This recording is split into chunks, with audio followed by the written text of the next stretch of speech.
ready to start the live stream now. I will now call to order the study session meeting of May 4th, 2020. Due to the COVID-19 pandemic, this meeting is being held electronically, and members of the council are participating remotely, pursuant to the council's electronic participation policy and to practice social distancing.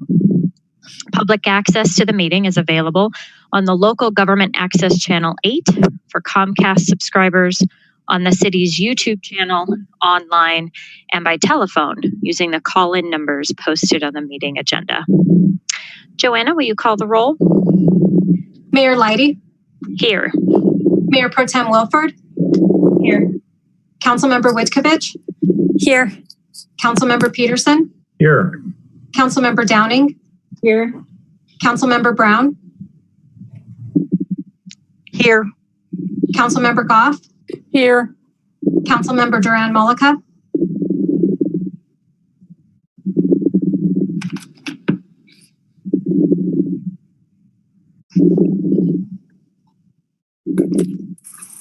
I see her. She's here.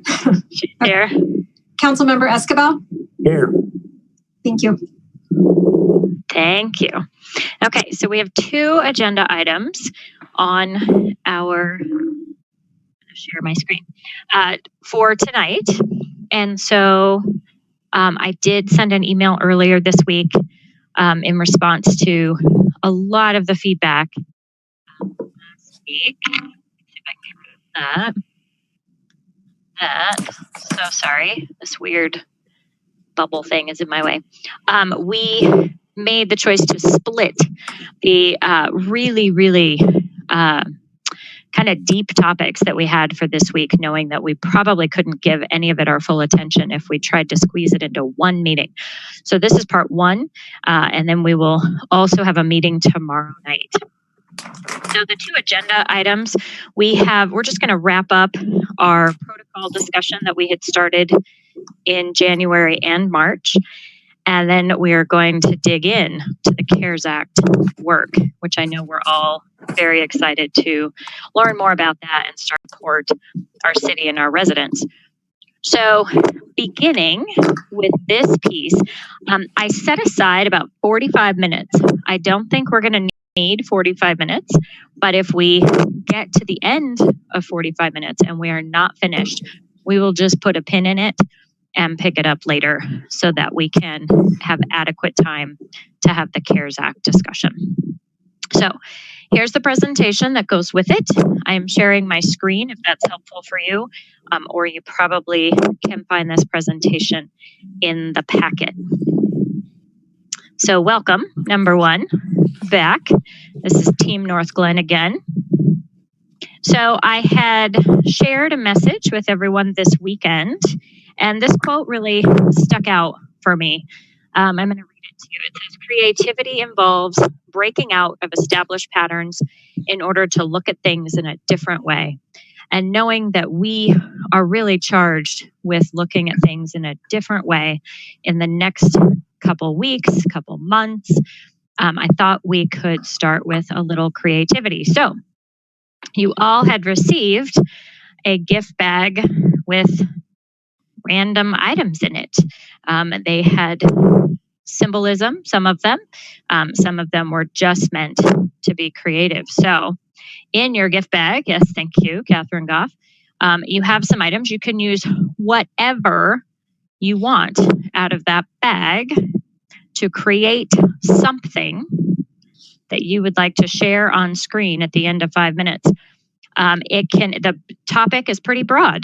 It is, how are you feeling today? What are your thoughts about where our city currently is and what we're tackling? How you feel about our residents? You get to decide. It's a pretty broad prompt.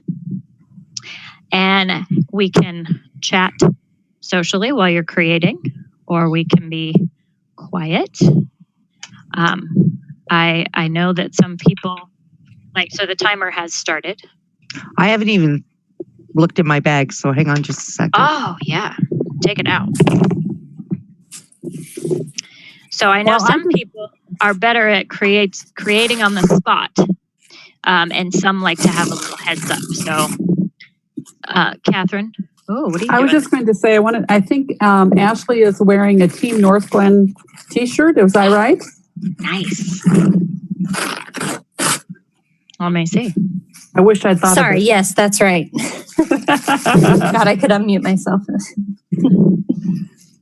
Well, we don't get many chances to wear it, and I knew we were doing something like this tonight, so. Yay! Team Northglenn, yay! Very cool. Okay, well, now that Becky has her bag, we'll start 6:07. So at 6:12, whoever's ready can share.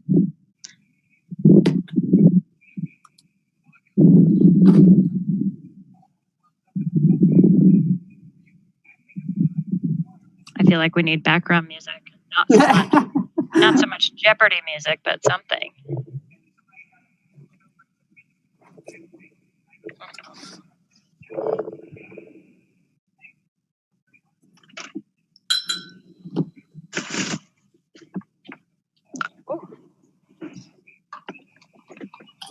Oh, good. I have Play-Doh.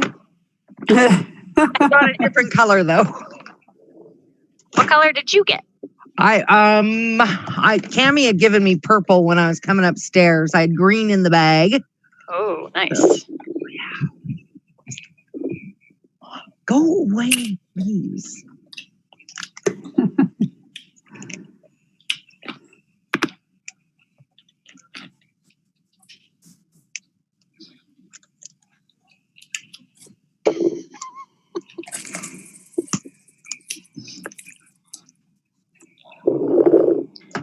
Well, and the Play-Doh can double later as a stress ball.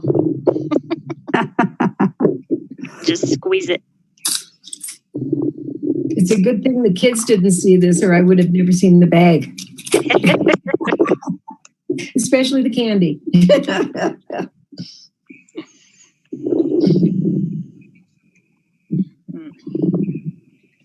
Well, I'm not doing pipe cleaners are fun too, by the way. Yeah. I just don't always have success. Oh.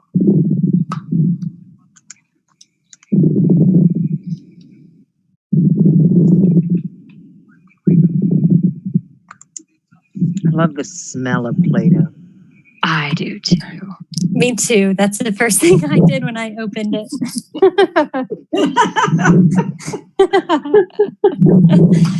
I don't know. I just took a big sip. That was not good. It's an acquired smell. Didn't do anything for my allergies.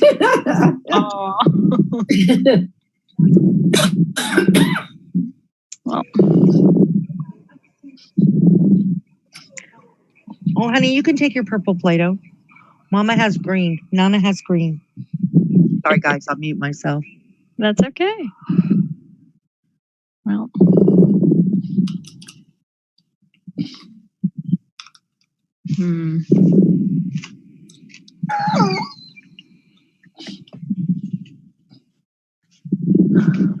Oh boy.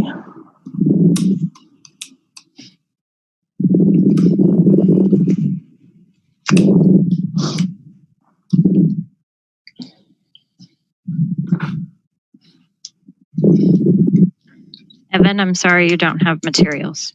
It's fine.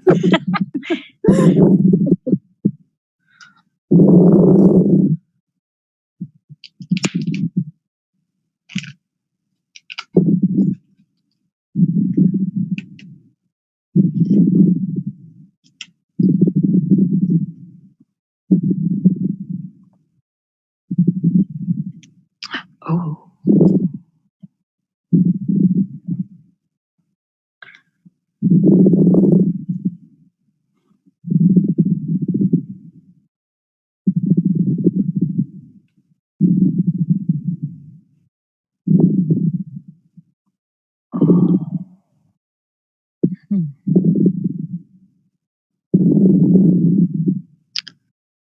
Well. Oh, you know what I forgot? I put my flag in my garden.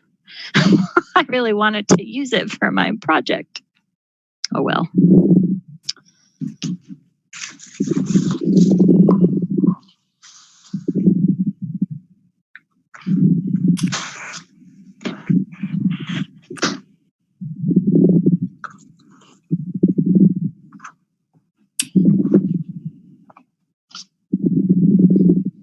We're getting close to being done.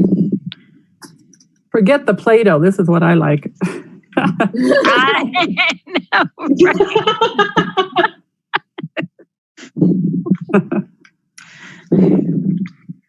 Okay, give me a show of hands of how much more time you need. Oh, no. Anybody? No? Okay. If we go in order of wards, are Ashley and Randall ready to share? Yes. All right, Randall, jump in. Very simple. Didn't use everything. Just the purple pipe cleaner. And this is supposed to be horizontally. This is supposed to be an extended arm. And this is supposed to be a muscle representing, strength. And I think we all have to rely on strength. We're seeing strength in our residents. And so this is just kind of a guiding concept and principle for me. Nice. Thank you for sharing. Ashley, what about you? Okay, thank you. I'm going to try to do this. I'll have to move my iPad, but okay. So my thinking was about the future and how I am optimistic and I'm looking forward to the summer and the warmer months and the green and all of the flowers. And for example, so this is kind of hard to see, but you've got the beautiful marigold that Meredith gave to us, and the little teal right here represents a sign because I'm looking forward to the neighborhood beautification program and getting to judge our neighbors because I'm a judge for that. So that's what that sign represents. And then, of course, the American flag is here to represent summer. And yeah, that's about it. So I'm optimistic and looking forward to the summer and the things that we will get to do. Nice. Thank you. Sure. Word 2. Joyce, you want to go? You're unmuted. Sure. Let's see. Sure. For me, I have the marigold, the flower that you gave us, and I put the little flower in there and the flag. Looking at springtime and summertime, new growth, new ideas, and moving forward. And then I just did these little dudes here on everybody standing together. Nice. Nice. Thank you. That's very fun. Becky, are you ready? Okay, mine is a little bit different. Although I support the city immensely, mine is a snowman. City government, small businesses, and our residents who are the largest part of our city. And I thought it was important to remember, especially for me, to remember the people who are working in Northglenn to make Northglenn better. So I have my residents, my small businesses, and city government. That's awesome. Or Becky, something different. I'm just really not sure myself. Your belly button. But that's what I declared it. nice. Thank you. Catherine, do you want to go next? Yes. Okay, I'll try to pull mine over here. I'm not sure how well it all shows up, but I had the pot with the to represent our lovely Northglenn parks and just being in Northglenn. And I guess this is like the sun. And we have the American flag because we're all in this together. And I think you can all be superheroes. So I have, I don't know if you can see it, but I made, and because we're supposed to be creative, I cheated and I had an extra pipe cleaner. So I have the fact that we are helping one another. So this person here is with the cape because we're superheroes and we're pulling up this other person, pulling them along. So that's what I I did to represent where I think Northglenn is and is going to be. We're going to help each other, and we're going to be better for this when we're all through. We can all be superheroes. Catherine, that is so cute. I love the guy holding on to the flag. Thank you. Lee.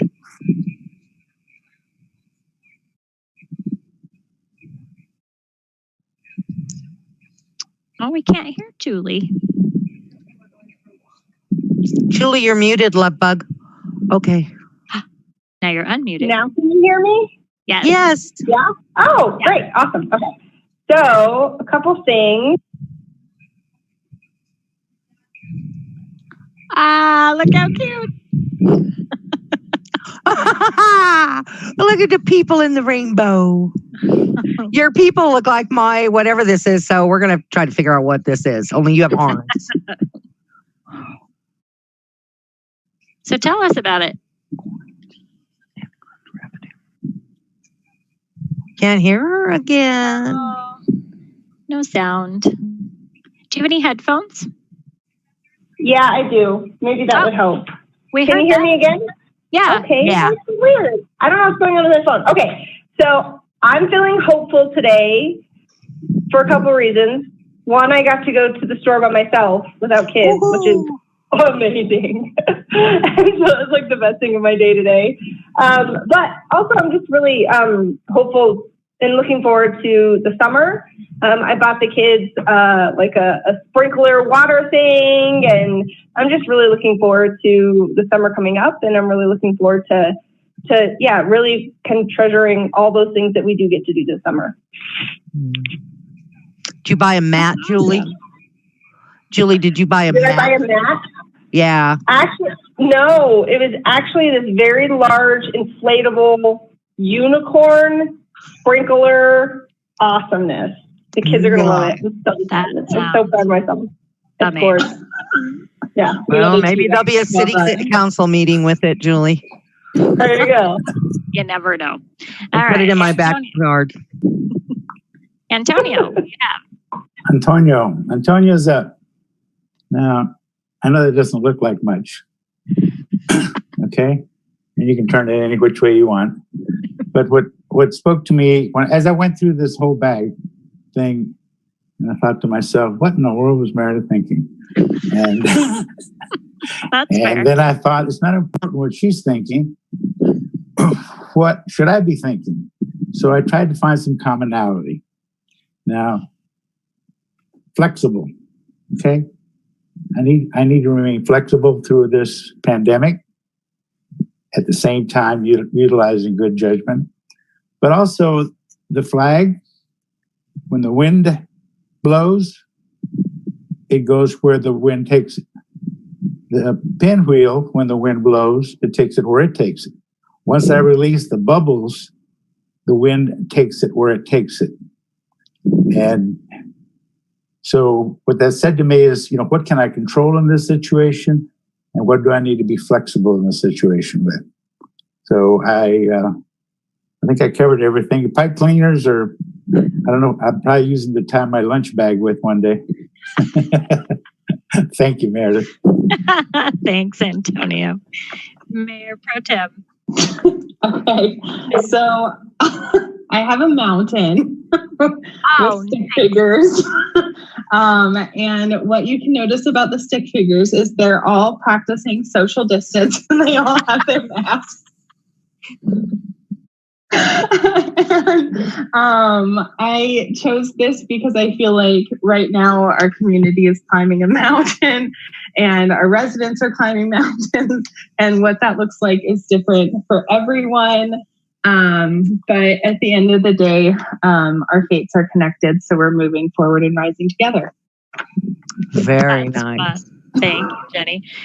City Manager, did you participate? I did, Mayor. Awesome. So as many of you know, I like to be organized, neat, and tidy. So I utilize the pot with the marigold. That represents optimism and hope for the future, knowing that this marigold, as long as I water it, it's going to grow, right? As long as I take care of it. And I did a heart and an NG for I heart Northglenn. I love our community. I love our staff. So proud of how far we've come in this health pandemic. And that's what the flag represents in terms of our commitment to public service, commitment to our community. Excellent. Thank you for sharing. Joanna, our city clerk, did you happen to participate? It was not required, but I would.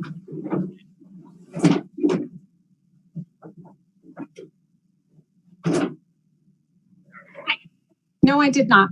Sorry. That's okay. I failed. That's totally okay. You did not. That's okay. So I was struggling to throw these items together in some way that made a whole lot of sense. So I just wanted to play with the Play-Doh, but the heart is really about the heart of our city, because the heart of our city is its residents. They are amazing. But then I took out the magic wand. It is the bubble wand, because I think there is a little bit of magic in this time right now too. And I've heard from a lot of residents that are experiencing that as well. There's a lot of challenge, but we're also starting to uncover those magical stories of taking care of one another and finding a new, calmer pace. And so that was what I was thinking about. I thoroughly appreciate everyone taking a few minutes to indulge me. I do want to go back to that quote, because it is super important to think through. Our goal right now is to be looking at things in a new and different way. And so hopefully if we can stretch our creative muscles just even a little bit. And what I loved about that was we had 10 different things, 10 different perspectives, 10 different solutions. And that was really fun. So thank you for that. So as we go down through, I want to just take a minute, and I'm not going to go through each presentation, but I pulled the outcomes from our previous meeting. So in January, when we came together, these were the outcomes. We wanted to get to know each other a little bit because we had a new council on board. We wanted to learn about and apply some norms for effective collaboration and communication. We talked about some collective agreements and we had a little fun. And then we came back together in March, and these were the outcomes for March. We wanted to talk about the communication norms again and figure out which ones we wanted to practice. Our goal in March was to review and approve a final draft of the Council Code of Conduct. And we were missing some key members. And so as far as approving it, we didn't feel comfortable doing that without our full council at the table. But we also spent more time in that idea generation phase. And so we did a lot of thinking and a lot of brainstorming, and we threw a lot of ideas on the table, which was great. So the outcomes for tonight, we want to reground ourselves in that work. We had really focused on building a cohesive team. And by team, it does not mean that we are 9 identical people with identical views.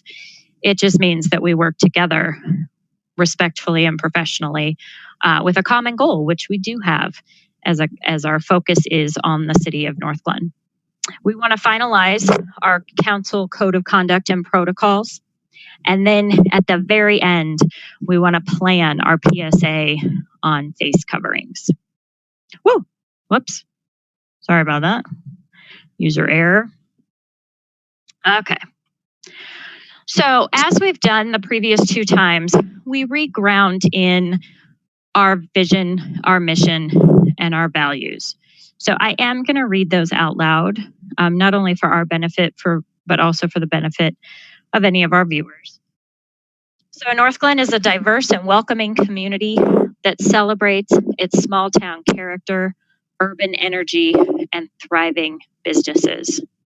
Our commitment is to provide a high quality of life to our residents and businesses through the provision of excellent municipal services. And our values, sustainability, inclusivity, innovation, and engagement.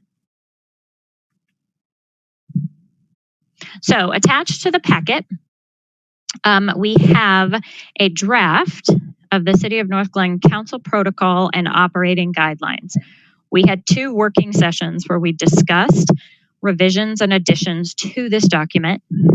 We noticed that our previous protocol lacked specificity. I can say that tonight. And the proposed draft is very similar. It includes everything the previous one did. It's just a little more clear.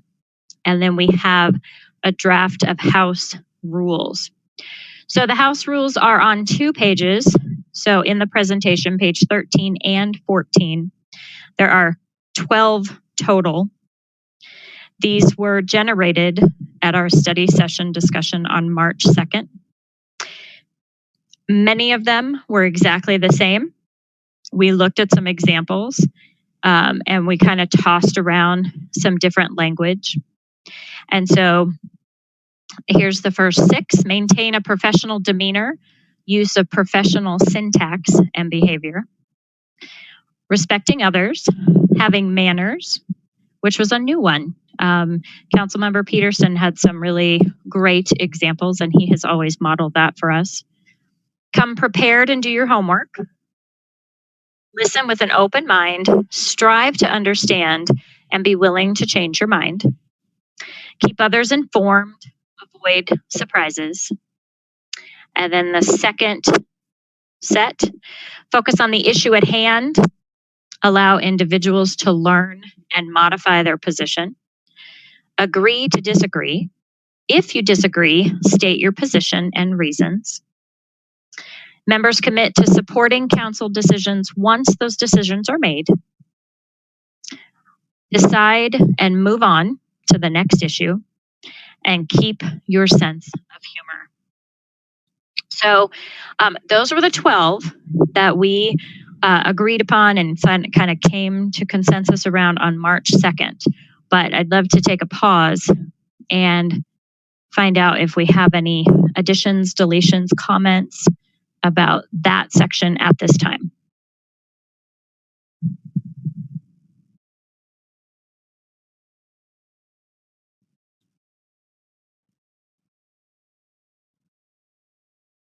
Okie dokie. That was my wait time. Okay, so the next section, just a reminder, we had talked about norms and Becky had missed this conversation, but I think she would at least enjoy this photo with us. Becky, we had to explain this picture to some of our council members, which was kind of interesting. It definitely showed the generational differences. So Norm, we love Norm. So we had talked a little bit about this in both the first session and the second session. So really, norms are separate from the House rules. And we talked about the difference.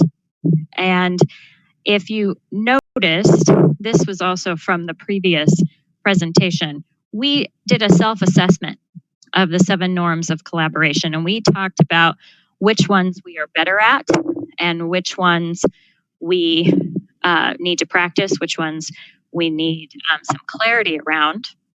But this helps us just maintain that spirit of collaboration, especially when we're in study sessions or when we're in a discussion that is robust and perhaps has a little conflict in it. So this table tent was created and we have them on the dais. We don't have them at home, but we have them with us there.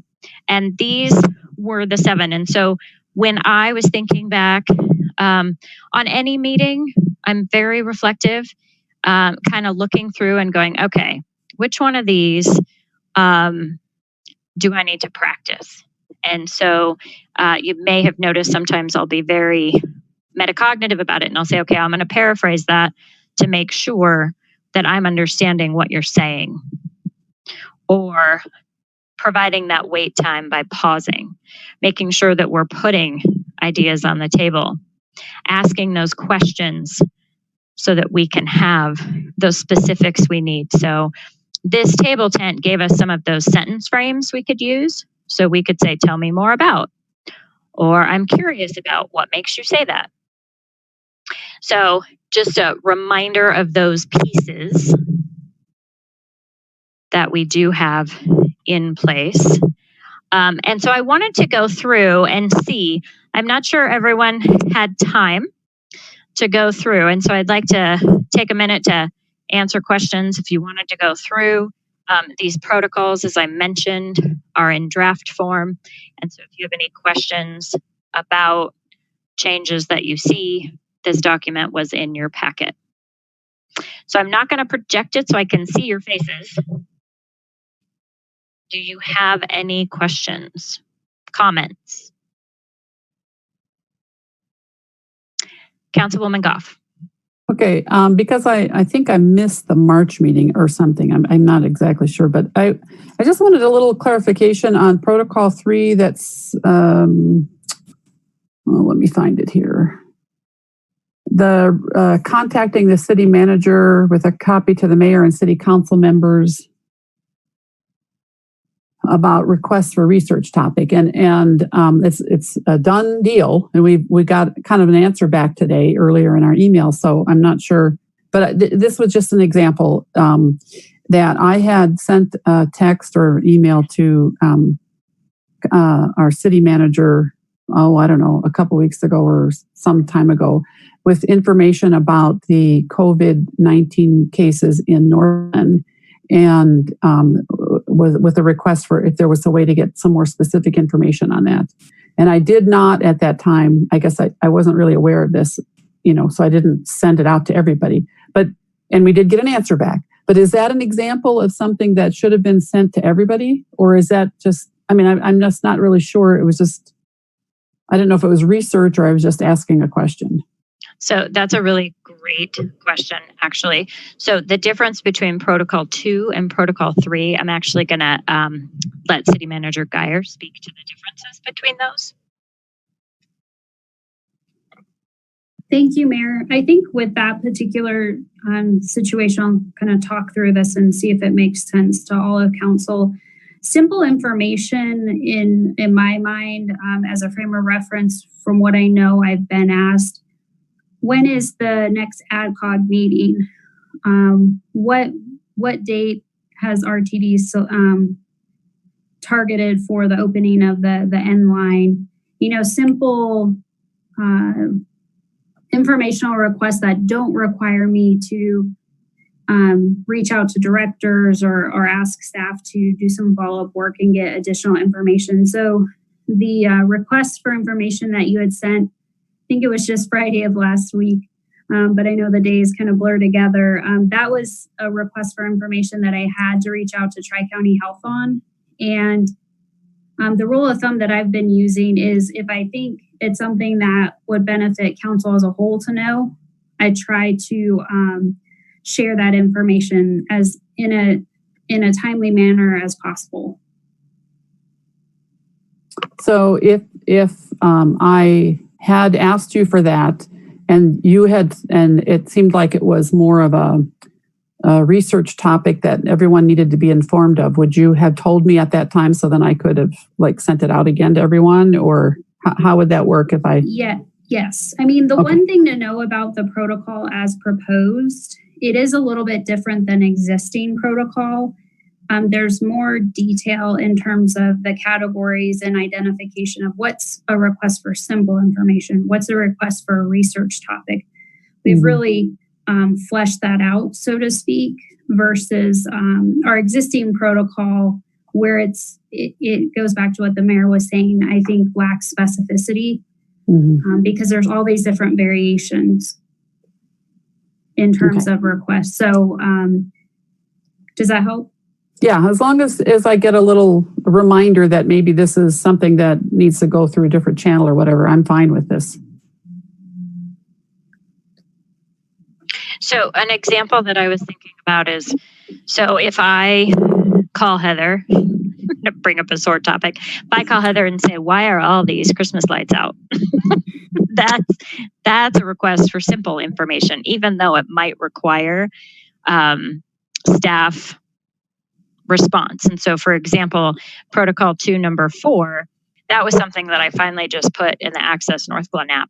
Like you've got 4 burned out Christmas decorations on 104th. And so that's a simple one. A request for a research topic. We've been doing this mainly as number 3. So council members will bring up the request during a city council meeting. But here's another example. I had received some information about from a resident asking me about the laws around having your dog ride in the back of your pickup truck. So if that was something that I wanted to pursue as a change in our charter or, you know, something like that, I would want to let everybody know. So it really does fall back on one of the house rules. So they do go hand in hand. So this one is keep others informed, avoid surprises. So if I just tell, you know, 2 people, hey, I really would like to push for a change in our city charter around whatever, it's better if we all know and we all have a heads up on what's going on. And so that number 6 is, it kind of fits in there too. Does anyone, Jenny, I saw your hand up. Did you have a question about that? Not specifically about that. Oh, okay. You can ask a different one. Okay. So I don't see a protocol around bringing ideas to council for consideration that lines up with the Google Doc or the Google form that Joanna had created. And so I'm wondering where that fits and if that perhaps needs to be an addition so we're all clear on that process.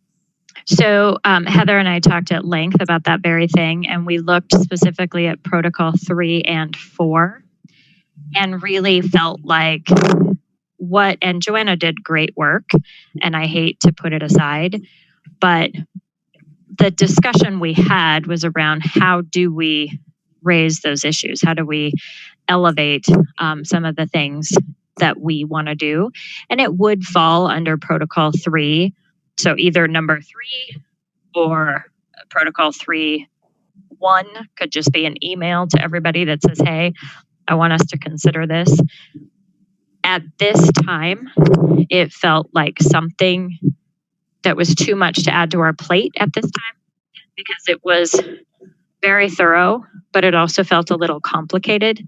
And to sort through that felt like it was going to be a distraction on the side when we're really wanting to focus on taking our city through this pandemic. So that was kind of tabled for now, if that makes sense. So can you read through 3 and 4 and let me know if you have an example that doesn't fit in one of those? Yeah, I mean, certainly I can. I'm just wanting to make sure that I have this totally clear in my brain. So a council member, for example, could bring something that they want council to consider to a communications agenda and ask for council consideration, and it'll be given there as to whether or not to move forward. And is the email necessary prior to the council meeting? I don't think so. I think it's just if you have an idea in between.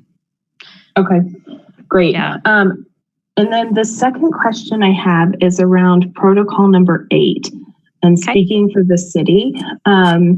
So I am noticing that there's nothing necessarily in here about the legislative committee and the role that we hold oftentimes in providing testimony on behalf of the city to the state legislature or to a public utilities commission docket or other places. And so I'm wondering if that perhaps is something that we need to call out specifically.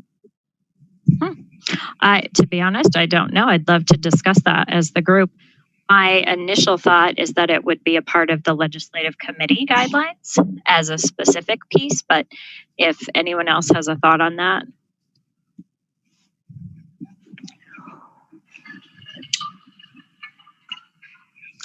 Is that the same, Jenny? Do you think that? Remember when you brought the climate control or the climate? Huh? Nothing. Go. Sorry. Climate change. I'm sorry. When you brought that, are you speaking about something like that where we would have a conversation, go over the cost and everything? No. Okay. No. So I'm talking about specifically. in previous legislative sessions that didn't have the COVID layer, on bills in which, the legislative committee took a position, if a council member from that committee is available, oftentimes we would go and provide testimony on behalf of the city. So take, for example, Senate Bill 181 from last year around local control over oil and gas regulations. That was something that, we went and provided testimony on and had the authority at the time as council members to speak on behalf of the city. So that's what I'm just trying to flesh out. Like, that's something that we're doing regularly. And I want it to be clear that, even though it's a duty of a committee, we're still speaking on behalf of the city. And if folks feel like that general idea and spirit is captured in the protocols, that's fine. I just thought that this was the time and space to talk about it. Totally. Does anyone else feel strongly either way? I think that we vote, or we don't vote. You give a legislative committee update, and then we're aware of it, and then aren't we saying yes or no whether we want you to continue to follow up, and that's all on you guys.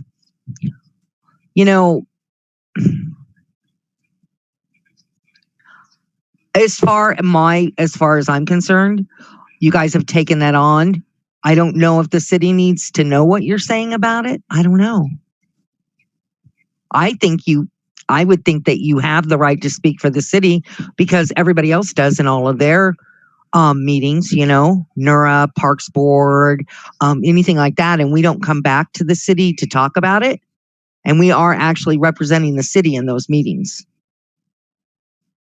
So is that boards and commission bullet, is that clear enough?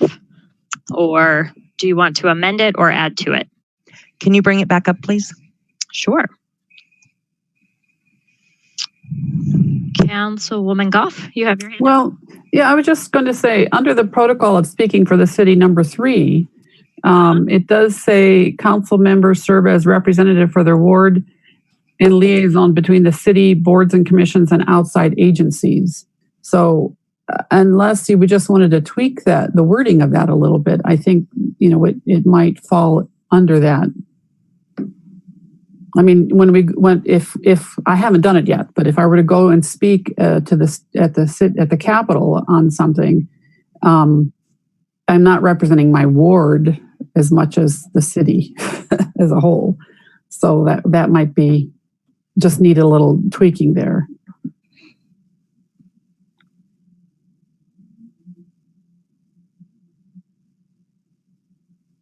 Let me know when you're ready to move on, Meredith. I do have a question.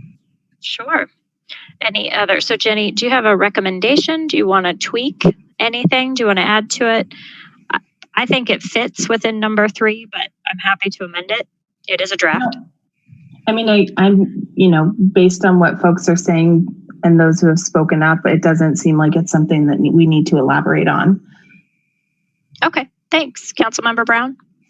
Meredith, Mayor, in the past, we have always had something in our protocols, and it's also been known as a common protocol probably for the last 10 years, that no city council member reaches out to Corey if whatever you're asking him is going to take more than 4 hours work. 4 hours work at a billable rate, that was supposed to come back to council and agree that, yes, you continue working on it. I didn't see anything in your document to that effect when I was reading it this weekend. Do you have a secret clue? I looked up attorney. There's a couple times that he's mentioned, but I did not find anything that kept that continuity going. Anything more than 4 hours at an hourly billable rate always used to come back to council. Hey, and a lot of times it happened before. I want Corey to research X, Y, and Z, and it may take more than 4 hours. Are you okay with it? Because the finance committee will be going over those invoices later on. But in all honesty, we have not been following that protocol. I don't believe, I'm speaking for everybody. I don't know if we've been following that protocol for a while. So Becky, that's a good question. Heather, I don't know if you can answer it faster. I was going to look. I don't believe we had something in the past that was specific to Corey, but I'm looking right now. It's protocol 2 under assigning projects, Mayor. Got it. It says neither the mayor nor any member of city council shall assign a staff project to the city manager, the city attorney, or the city clerk, which will require more than 2 hours of staff time without the advanced assent of the city council. So we have been sticking to that particular protocol to a degree. I think protocol 2, 3, and then to a certain extent 4 is helping flesh out some of those gray areas, if you will, in terms of requests that have been made. So Heather, can you remind me, as we were looking at this draft, there was a draft that had 3 hours, there was a draft that had 2 hours, and then we had a conversation about 1 hour. Where was that? Yeah, I knew you were going to ask me that. I was like, we had this conversation. Now I'm not going to be able to find it. I thought I highlighted it. Give me. So to your point, Becky, yes, we had that conversation. We didn't pull out Corey all by himself. My suggestion for Corey, if you're interested, is that we leave him at 4 hours, because there's really nothing that he can do in an hour that I would want to know about. You know what I mean? But I would like it. Well, we had 2 before, and Corey wasn't in our last one. Corey was not out on his own. Meredith, can you move your camera down just a little bit? Sorry. They're not getting a real good view of you. Thank you. Sorry, I can't see because I'm looking at my. Okay. Here, I'll look at myself. Sorry. So I'm looking at our previous protocol, and protocol 2 puts all of those people, all of those staff people together and says 2 hours. So when we had the conversation, the intent was not to drop that piece off, but it was to, as Heather said, to flush it out and to make it more specific. If we want to look at it and see if we can figure out where a more specific time would fit, but I'm pretty sure, like, we had this conversation, Heather. I know. I am sorry. I'm still looking for it. I've got so many notes on my protocol document. I know I'll find it. The thing to keep in mind about Corey's hours is Corey bills us based on, he's a council appointee. So, regardless of what the number is, 2 or 4, council is billed, the city is billed for the time that he spends on phone calls with me, each of you. So part of what is important to think about is, what really triggers the need to bring that to city council for consensus. I think because as Corey is separated, the reason that we did it is because we had issues in the past, a long time ago, with city council members going directly to Corey spending time on something, and we had agreed that we needed to either before or after say, is this something that you are also interested in, before we sent it to Corey to spend 4 hours to parse out to his law clerk. So that was an agreement that we had years ago. It doesn't have to continue, but I think that it's a way to keep the rest of city council aware if someone is asking Corey to do something for 4 hours. Yeah, I found it. So it's in protocol number 1. So how it lays out, and I'm sorry, we spent a lot of time in this document, so I think we started to forget what was in it. So in protocol 1, it talks about specific employees contacting council or vice versa, or council contacting employees. So what you're talking about is in protocol 1, number 2.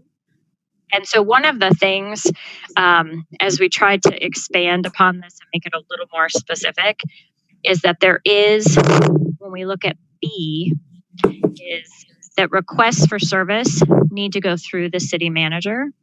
And then it says, if staff estimates that a council member request for simple information will require research time greater than an hour, staff will advise the council member of such and recommend that they go through protocol 3.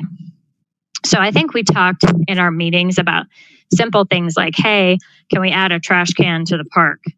If that's something that goes through Heather and she's like, well, yeah, that's easy. It takes, 15 minutes to run it over there, it's not that big of a change, then it's a simple information per protocol 2. But if it's something where someone wants to ask Corey to research a topic, that's going to go through Heather. And then if it goes greater than an hour, then it actually goes to protocol 3. And that's where we would all get to have input on that, or at least be aware.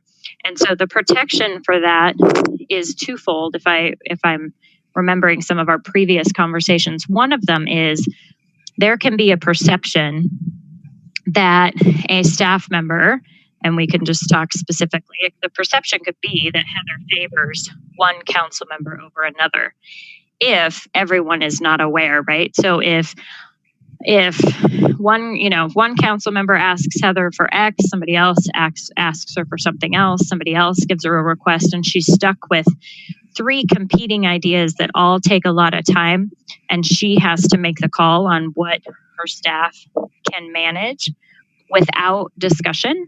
It could be that she says, yes, I can do the first thing, but in reality, 5 council members are like, well, that's not even something we value.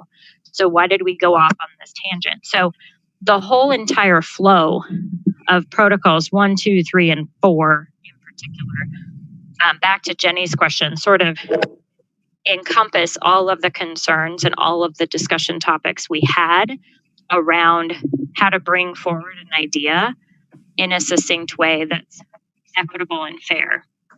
So, so what I hear you saying, Becky, is that you'd like us to call it out more specifically. I think more time. I don't think that we have to bother Corey if we're just doing an hour. You know what I mean? He's just going to hand that off to his law clerk. The idea behind it was was twofold: to keep track of what we were spending or what we were asking of Corey at that time, and so that Corey was not constantly working for one city council person and not addressing everybody else. So that's why we said 4 hours. If it's clear, then it's clear. Mayor, I want to remind you as parliamentarian that you had set a 45-minute limit on this portion. So if you're ready to move on, you can, or you can stay on this portion. Thank you. Well, to clarify, it was 45 minutes after the fun. All right, I'll give you 10 more minutes and I'll remind you. I have a few more minutes. Well, I'm personally okay with protocol 1 through 4 standing as is, but Antonio, do you have a comment? Yes, I do. Thank you, Mayor. On protocol 2, number 2, says contact the city manager or department director. Seems to be a conflict there. If we're going to run everything through the city manager, then why are we including the department director or a department director? It's either or it's one or the other. It's confusing to me. I agree. Heather, do you want to speak to that? Sure.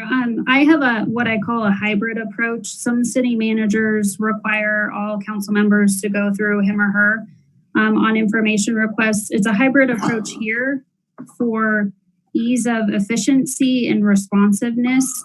Many of you have established relationships with department directors, and many of you know that I sit in meetings all day long, and some days I'm more accessible than other days. So I have a comfort level with you reaching out to department directors. I have an expectation with my department directors that they keep me in the loop when they have contact with you. When you send an email, it's as simple as email Amanda Peterson, CC me, and you're asking for some information related to a park and rec program. I don't have a problem with that. I would say, you need to use your judgment in terms of when you know that an item rises to the level of, I should really talk to Heather about this. And I think there's language that's been added to the council protocol around appropriateness of discussions related to personnel matters, and that those need to really go to me. So I think that, when in doubt, I'm your appointee, and I'm here to be responsive to each of you. And so, you can reach out to me if I'm not available, or For example, Councilmember Duran Mullica, you worked very closely with Brooke on transportation items. I don't necessarily want Julie, Councilmember Mullica, emailing me and then me forwarding an email to Brooke and slowing things down. So I think the hybrid approach works as long as you CC me, you keep me in the loop. I mean, it could be as simple as, and I know this has happened, hey, a quick text message, Heather, I'm going to reach out to so-and-so on this item. Or sometimes many of you have called me and said, hey, I want to talk this through. And then I say, you know what, I'll have Kent give you a call, or I'll have Brooke follow up with information on that. So it's really hard to give a very defined box of what this contact looks like. So I think for me, what's in the protocol really helps flesh it out better in terms of expectations. But I don't think it's realistic in our sized organization and the volume of work that we have, and really the effort underway to really build a high performance government, for me to be fielding every call from council. So Heather, just a quick point of clarification for Antonio. So that is only in Protocol 2 for simple requests. So you can give Joanna a call and ask her what time the meeting is. You can get, a status update on something simple. But if it's something where it's going to be a request that we should all talk about, or that you think Heather should coordinate, then things would go through her. Councilmember Mullica. Okay, I had two things that I wanted to talk about a little bit. So the first one is Protocol 8, speaking for the city. And so I was wondering if there's any way, or should we include some type of statement where council members and or the mayor speak on behalf of the city when council has come to consensus? Because that's something that I know that we've kind of talked about in the past, and especially I think kind of going back to the conversation that initially kicked us off when Jenny was talking about the legislative session, is I've always just been under this mindset of you don't speak for the city unless you have, I guess, the consensus of the council behind you, right? Because each of us is only one vote. So all of us need to be together when we decide someone's going to speak on whatever particular issue. So I think, is there something we should include for something along those lines, like mayor and city council, speak on behalf of the city when a consensus is made? Or, and I guess I'm trying to think about the legislative committee decision, and a lot of that is based off of, I guess, the guidelines that we've established for the legislative committee. So for example, the committee, we make a decision in the committee, we bring that as an update back to you guys. But to be honest, I'm not entirely clear if we've always gotten council consensus before testimony. Is that true, Jenny? Is that part of our guidelines or the way that we used to operate previously? So we've always operated under the legislative guide. So in the event that the issue that we want to A, take a position on, or B, testify on are included in the legislative guide, we haven't done anything other than tell council that we were going to either support or oppose a particular bill and testify. Like, we've always, for the most part, given a heads up when there has been that time to do so. The only time we've requested council consensus is in the event that the issue we want to take a position on is not included in the legislative guide. Okay. Well, and I just think it's really important that, when we go down to testify, I am Julie Mullica and I'm talking on behalf of the city of Northglenn. I mean, it's a very official speaking for the city statement. And so I really just want to make sure we're clear about, when I'm saying that because I have the support of my council to say that. I hear that a lot at Dr. Cog. A lot of folks, if your council hasn't had certain discussions, or if you feel like you need to bring something back to your council, maybe you don't vote on a particular issue, or maybe you, give your own personal opinion but can't speak on behalf of the city. So I think it's just kind of like a protocol that's a little loosey-goosey, and it's something that I wanted to bring forward and talk about.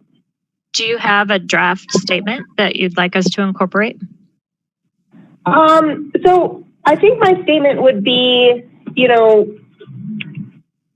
I don't know, and this is just rough, but mayor and city council members speak on behalf of the city when council has come to a consensus to do so. Okay. I don't know. So how about this? Can I get, I know it's a visual response, but can I get kind of a thumbs up? I don't care. I really am opposed. At least to the spirit of what Julie said, and we'll have Heather and Joanna kind of tweak the language. That's fine. How do you feel about that? Okay, great. Was there a second one, Julie? There was a second one, and I'm not really sure where this might belong. I'm thinking it might be Protocol 6 or Protocol, I don't know, 2. I don't know.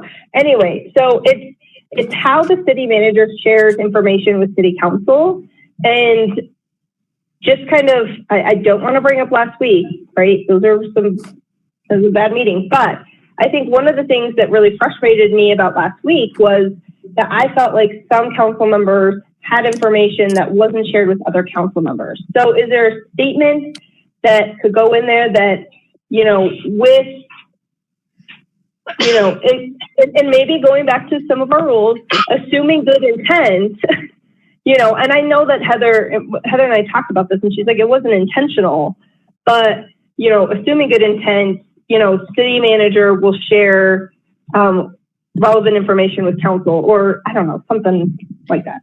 Julie, how do you feel about Protocol 7? Can you take a peek there? So I think that's number 2. Okay. But if you're asking for more specificity, we're open to ideas. Okay. No, I think that does fit really well in number 2. Is there any way that we, and then maybe this would be a question for Heather specifically. So in the event that maybe you don't have time to update everyone in council, how do we make sure that you have the power to just be like, hey guys, this is additional information that I just received like 5 minutes before this meeting, and I think that everyone should know. Like, I feel like maybe that could be helpful as well. Heather, do you have any thoughts on that one? I'm processing that and trying to lean into some examples. I think there's one other perspective that I'll share. As manager, there are 9 of you. And so the way we communicate is sometimes similar or different depending on what your preferences are. And that goes back to the conversations we had early on when I came on board. So, and then for the newer council members through your onboarding experience. So, that many of you don't mind text messaging. You text me and I provide information, and some of you like emails. Some of you like phone calls where you talk things through. And I really try to be discerning about, okay, what is applicable to council as a whole? And at what point do I share that information with city council? I think I can tell you in the middle of a health pandemic, information is moving so fast. And going back to last week, I think that I'm also trying to be conscientious about how much information you get in your email. But with that said, email is the primary communication tool that I have to provide consistent and equitable information to all of you at one time. So I think part of what may be of concern is I could have a conversation with council member A on Saturday. Council member B calls me, has a conversation, asks me different questions, and I'm providing answers and responses to those questions.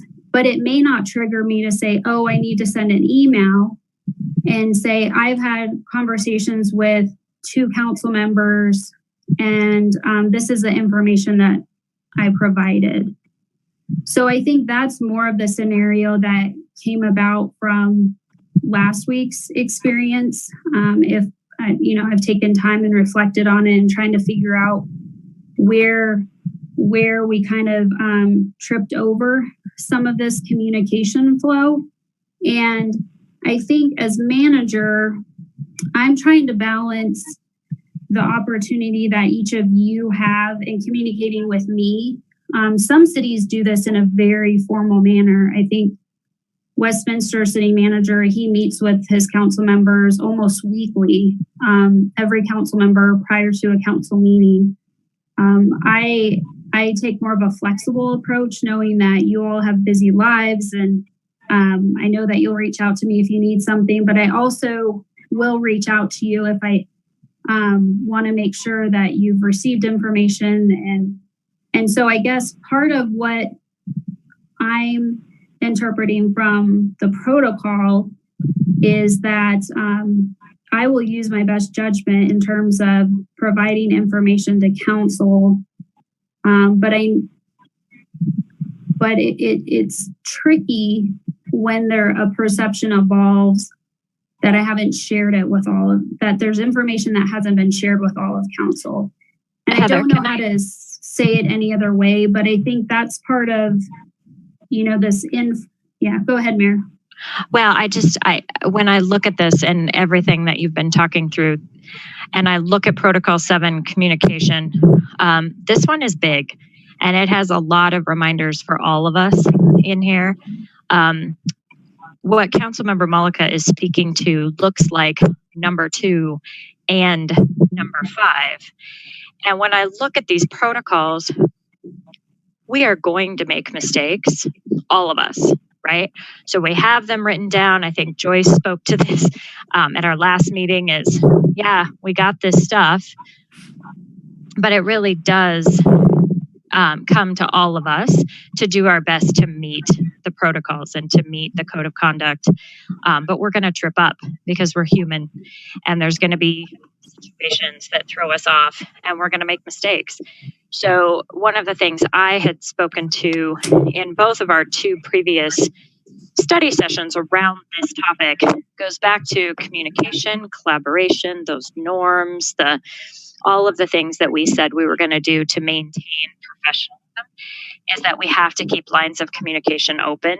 So if I have a question about maybe protocol 7-2 was not clear and I don't feel like Heather communicated with me in a timely way, then I'm going to go to her and I'm going to say, hey, in this particular situation, I didn't feel like I got what I needed, and I just wanted to give you that feedback. I think we owe it to ourselves as that team Northglenn to make sure that we are communicating as effectively when things go wrong, because they're going to go wrong. But Julie, if you look at 2 and 5, I do believe they address what you're talking about, but I want to make sure that you feel okay with it. Yeah, I mean, I think maybe, and I understand definitely the issue with having 9 people to try and follow up with all the time. And so maybe number 5, I don't know. I think that's really the emphasis of what I'm kind of talking about a little bit more. So yeah, I think we're all going to make mistakes. I think it's just really hard to be in the environment we were last week, making big decisions on not all the information. And so Heather and I have talked about this. So I did have that follow-up conversation with her. So I think that is just where, I got kind of hung up with that. So I guess it would be number 5. So, but I think, those could probably cover it as they are. I can't think of anything to add, really. Okay, Councilmember Goff. Thank you, Mayor. I, don't have any problem with any of this, and I think it's really good to be more specific about it. But I will say that when and it's similar to what was just being talked about. On matters of general interest, council members will copy the mayor and all members of the city council. And yet we have also been advised not to send messages out to the whole group. So it's just a little confusing to me as to, like, you know, it's sort of a matter of judgment as to what's general interest and what isn't. So I think that's maybe where errors crop up. And I feel a little uncertain sometimes about where my request or concern or suggestion or whatever is going to fall. So quick clarification, maybe this will help, but we don't want to engage in a conversation. But if you were to send an email to everyone and say, hey, heads up, on Tuesday, I'm going to raise this question. Just wanted you to know. Boom. And then on Tuesday, we have the public discussion, but it falls under those house rules of keeping everybody informed and avoiding surprises. So looking at the clock, I want to make sure I feel like that we're in a good place with this. And so if we have 10 more minutes to wrap it up, we could do that. I don't want to push it 2 meetings from now if we only have 10 minutes. So I saw 2 hands, Councilmember Witkovich and Councilmember Peterson. Does anyone else want to, and Councilmember Brown, does anyone else want to weigh in? So Ashley, would you like to start? Sure, thank you. I'm going to be really quick. I have the same concern that Councilmember Goff had about copying everybody on emails, because inevitably somebody will hit reply all. So I had that worry too, but I guess, we know that this is how we're going to be communicating. So we're not going to use it as an engagement tool, it sounds like. But otherwise, I would agree with all of these, and I'm happy to adopt all of them. Thank you. Councilmember Peterson, did you have anything? No. Councilmember Brown? Oh, your mic is muted, but not on the computer. Okay. I've had it explained to me once that I have no gray area. It's just black and white. And I think I just want to throw out that our own judgment on what to send to Heather and what not to send to Heather could cause problems later down the road.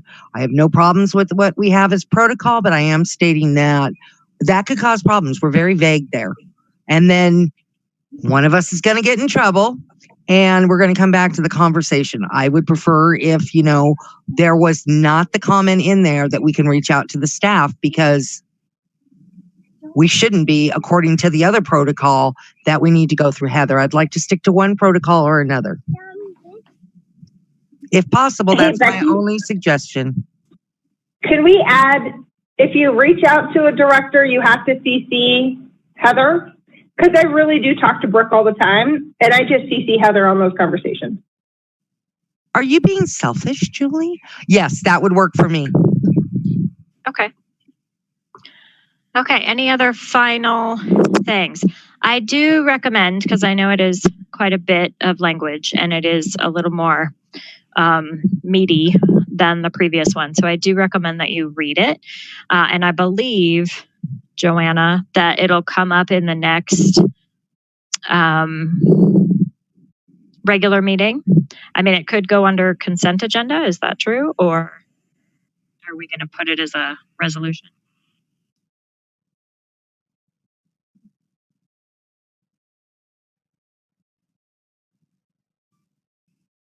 Are you asking Joanna, Mayor? Or? I was, yeah. I don't know if she's still there.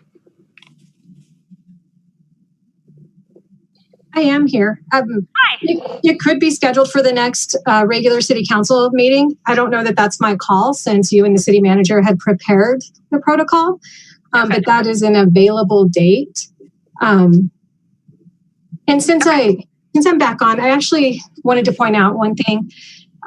We may need to add some other clarifying language regarding where the city clerk fits into this, because it is a little bit different and it's not as clear as in the previous protocol, but we can discuss that before this gets presented to council for adoption. Okay. Sounds good. All right. Oh, and our sweet little guest is back. Okay. All right, I'm going to just wrap up really quickly and then we will move on.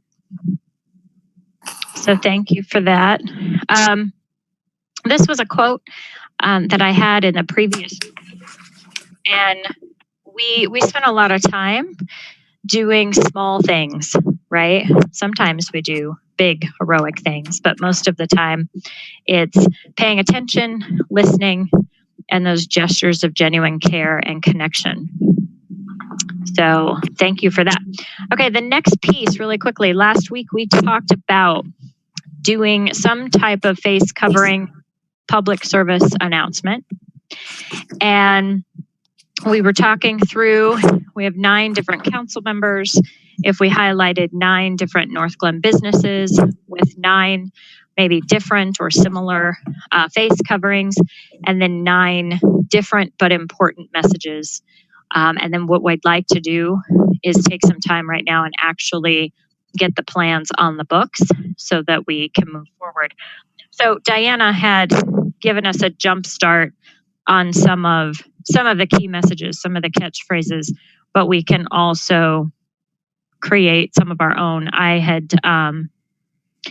a vision just based on some of our conversations of all of us taking on different locations. So for example, Councilmember Brown could be at Safeway with her face covering, and her message could be, that it's very important to cover your nose and your mouth, right? And so the idea is that this is really fast and really easy.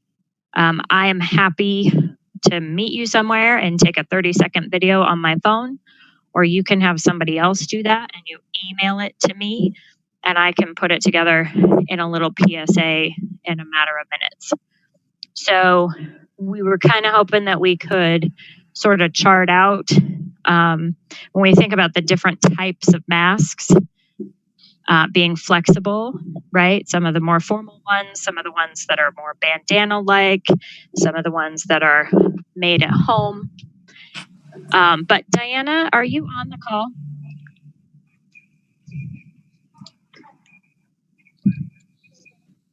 Diana, I am on the call, sorry. Oh, hi. Do you want to jump in and speak to this a little bit? Some more ideas? Sure. Can you see me? Yeah, I'm looking at a weird place. Oh, there you are.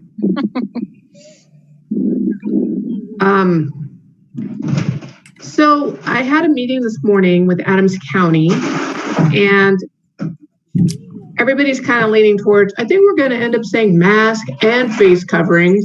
So I don't think it matters which way we go. I did send out something to Heather and the mayor that Denver is doing, which is maintain your space, stay in place, cover your face. So they kind of had a little catchy slogan. So I wanted to kind of get from the council what you were kind of leaning towards as far as this PSA. And I'd be happy to do a little instruction sheet. Like we should decide if you're going to use your phone, like if you hold your phone long ways, everybody needs to hold it the same way. Because if some people do it this way and some people do it this way, it messes up the video. So pick which direction you're going to shoot your video. I can send you instructions on whether you're going to do it yourself or have somebody else do it. Send you your one line that you need to do. You could probably pick a location. I think people should wear different masks. I thought that was a great idea from Meredith to kind of demonstrate, some people wear the paper mask and some people tie a kerchief, or some people have some of the cool ones that people have sewn, whatever. But a variety of masks would be cool too. And her idea of highlighting businesses, I think it's a nice way to show that we're supporting our local businesses, but that would totally be up to you guys, because maybe you'd be more comfortable, doing something in your backyard or whatever. But if everybody sent a little clip, either to Meredith or to me, and we can cobble those all together and put them up on social. And the messages that I threw out there were before I had the meeting this morning with the Adams County, and they aren't going to decide until tomorrow, Wednesday. Is it Wednesday, Heather? But it sounds like the mask thing is going to be mandatory if you ask me, and you guys sent a letter of support as well. So it sounds like masks are definitely going to happen, and we're going to ask people to wear them, but giving them examples of you wear them in the park, you wear them when you go to the store, you wear them, basically anytime you're going to be around somebody. trying to demonstrate that would be important. Can I show you guys my shirt? Because I wanted to say, may the 4th be with you. Very nice. I spared my Chewbacca beanie that I subjected the rest of the staff to earlier. Nice. Councilmember Brown. I have a question. Oh, I'm so sorry that you had to listen to her for a little bit. I thought I had muted her. No, she's cute as can be. I would really like to, Cambria Grace, I would really like to hand masks out. Shh. Hand masks out at, I'm so sorry. At the grocery stores. You know, I went to Walmart this weekend and they were handing out the paper. I'm so sorry, guys. The paper masks. And I got some quotes on masks. And I did get some quotes. I contacted different vendors last week because it's important to me. And if it's just important to me, I can use part of my budget to do it, you know. But I think as a council, it might be something that we want to do overall, is to provide some masks. I saw a very disturbing thing this weekend. There was a man walking towards Safeway. I was picking up my prescription. He took off his mask, hit his inhaler, and I thought, okay, he's going to put that mask back on, right? Nope, he threw it in the trash and walked into Safeway. So, I mean, I think that our residents need more education, especially if it's going to be mandatory. Again, I'm sorry, she's going upstairs. And I'd like to contribute to that. And I don't believe, and Heather, you can correct me, but CML will probably be canceled this year, don't you think? So I would have that money, and I am willing for my own residents or whoever I can do it for to do masks, you know, out of my budget. So Becky, can we hold on to that? Because that's a great idea. Can we hold on to that for the next phase? But if we're just talking about the PSA, first of all, do you want to, you know, because we really want to get the planning done today, not just the theoretic discussion around it. So if everyone could take a minute, pick a business, pick a mask type, pick a message, and then we'll decide. And if we can get it done by the end of Wednesday, and I am willing to meet you in a parking lot and film it. If they're all on my camera, it takes 2 seconds to throw a video together. So, but I can also just take one if you email it to me.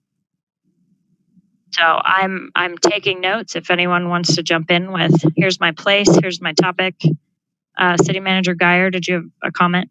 Just a comment that based on what information staff shared with me, we're anticipating some type of announcement tomorrow by Tri-County Health. They did have a short message in their evening update that they would be sharing more information about messaging tomorrow, but I don't know what that looks like specifically. So I would stay away from required or recommended until we have an idea of what that messaging looks like tomorrow. Well, and it could Heather, also, go ahead. We're not having, the Board of Health isn't meeting until Wednesday, just so you know. That's what I heard. Okay. Wednesday is what I heard, is when we'll hear. So do you, Julie, have any idea what the new messaging is about that they're launching tomorrow? I don't. I think it's probably just more of an encouragement because we haven't voted as a board if we're going to do a public health order for masks. So. What it could be is a theme of I wear a mask because, and if we introduce ourselves, you know, hi, I'm so-and-so, I'm the mayor of Northglenn, I wear a mask because, and then maybe we just do that, and then it's not about required or laying the hammer down with enforcement, but I mean, and it's also kind of catchy just to everyone start it the same way. Councilmember Goff. Well, I'll just jump right in. I'm willing to do this. I'd like to do it. I'd probably have you meet me somewhere. I was thinking that either the Highline Canal or EB Rains Park, because I do go out and walk and I wear my mask when I do. And I am seeing more people wearing them, but still not everyone. Nice. So do you want to do that tomorrow afternoon at like 1? Sure. Oh, sorry. 2:30. Well, it's not like I have a busy schedule. So I just looked at my calendar. I'm like, nope. 2:30. And I do want to encourage you. It's nice that the mayor's willing to go out and shoot, because I know sometimes the masks keep your voice. So you should all do it standard. Either wear the mask and talk, or say it and then put your mask back on. But whatever kind of example that you want to lead, if you're going to encourage people to have a conversation with their mask on, you want to do it on camera that way too. So like Catherine will go to the park and be like, I wear my mask to protect my fellow park goers or something like that. Right. Yeah, I would definitely wear it with the mask. I mean, I guess, we could try it. If I'm the first one, we could try it a couple of times and see if the sound is good enough. I mean, Okay. I'll use my teacher voice. Yes, I like it. Perfect. I love it. Thank you. Got one. Councilmember Peterson. Yeah, thanks. So just a couple things for uniformity. If we're all, should we what's easier, Meredith? If you tape everybody and then we text you or email you and do that, or if it's a hybrid of whatever, then we need to decide a couple things. Which way the camera's going to go. And then the other thing is, are we introducing ourselves? Yes. With our names and ward number. Okay. Yeah. So if you were, I'm Randall Peterson, Mm-hmm. City Council of Northglenn, Ward 1. I wear a mask because. Great. Jenny? Can I just ask a question? Diana, do you have the ability to overlay the video with text? Because I'm just thinking, I just did a compilation video for a work project, and we noticed that when people introduced themselves, it made the video really long, which basically meant that the likelihood of people watching the entire video went down. And so I'm wondering if instead of introducing ourselves, if we could just say our statement and Diana and her comms team could overlay who we are. And we can. It's if Meredith is doing it. I don't know if she can. Yeah. So Jenny, I was using a video platform I've been using. It's super easy, super fast. We can get it done. I certainly can. I like the idea of a PSA is that you are a spokesman for your city, right? You do identify yourself in order to make it personal. And so it's going to be short. It'll be less than a minute with 9 people. So I think if you were to identify yourself, it's going to help people have a personal connection. But I can also overlay your name on top of it. What about people that don't speak English? I mean, we do have a very large Latino population. We have our Muslims. We have people that don't speak English, and we're not doing anything special for them. So I'll jump in. Okay. Where we struggle with other languages, and where I've done some Spanish is like in our phone bills, because we know people who speak Spanish probably, or not phone bills, water bills, sorry. So I've done some bilingual in our water bills, and I'm doing that for fireworks, for example. But where we struggle with video is, what channels are we putting it on? We're putting it on social media more than likely for this, and we're putting it on channel 8. And I don't think people really expect to see it in Spanish. Most of our viewers are English, but if they are speaking other languages and they watch it on YouTube or Facebook or even channel 8, they can hit the Spanish button and it'll translate for them. So it's kind of like Google Translate. So if we don't do that in other language, will it also do that in other languages? I'm not familiar. Like our website will do a bunch of different languages. I think like YouTube and Facebook, it's better in the Latin languages, so like Spanish and stuff. I don't know enough people that speak English language, Asian languages, to know how well it translates. But I know it does a decent job of Spanish because we've used it at other places, and other people that I know that are relatively fluent in Spanish are like, I get the gist of it. It's not exactly nuanced as somebody who's a native speaker, but they understand what people are saying. So I think we're okay with just doing it in English, because the platforms we're putting on are mostly English viewers. But even if they are a different language, they can change their language preference, whether it's on YouTube, Facebook, or, I don't know what channel 8 does, but most of them have, like you do the CC button, it's the same thing. It's not automated. By the way, Chinese and Asian translates beautifully. I just want to make sure that we have some inclusivity, because I have found that we have a vast population who isn't getting the mask thing. And I think we have a responsibility to make sure that we provide it to them in different languages. You know what I mean? We need. Yeah, and And I will say Adams County is also doing a big campaign and a big paid campaign, and different languages are part of the communications plan, and I'm participating in that committee. I know I get what you're saying, and I'm not arguing with you. I am just saying that we have a very large Latino community, and some of them struggle. You know, if you look at poverty lines and things like that, a lot of our Latinos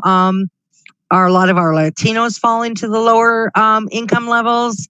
And I just think that we as a city have a responsibility to make sure that our residents hear everything. So here's Right, something. Here's something I'd like us to go back to just a communication protocol real quick so we can get through this part of it. The next part of the meeting is talking about CARES Act funding. So the intent last week when we talked about a quick PSA, it was meant to be simple and fast. If we want to develop something a little more, you know, like where we hire a production company and all of that, we can use CARES Act money for that, and we can push this conversation off. The idea was to do something quick, informal. It would on purpose look like cell phone video of someone in a Safeway parking lot and everybody saying, this is why I wear a mask, so that we can get it out this week because of what Becky is saying. We have people not wearing them. We have people not understanding the reasons they should wear them. So the more simple we make this video as far as constructing it, the sooner we get it out.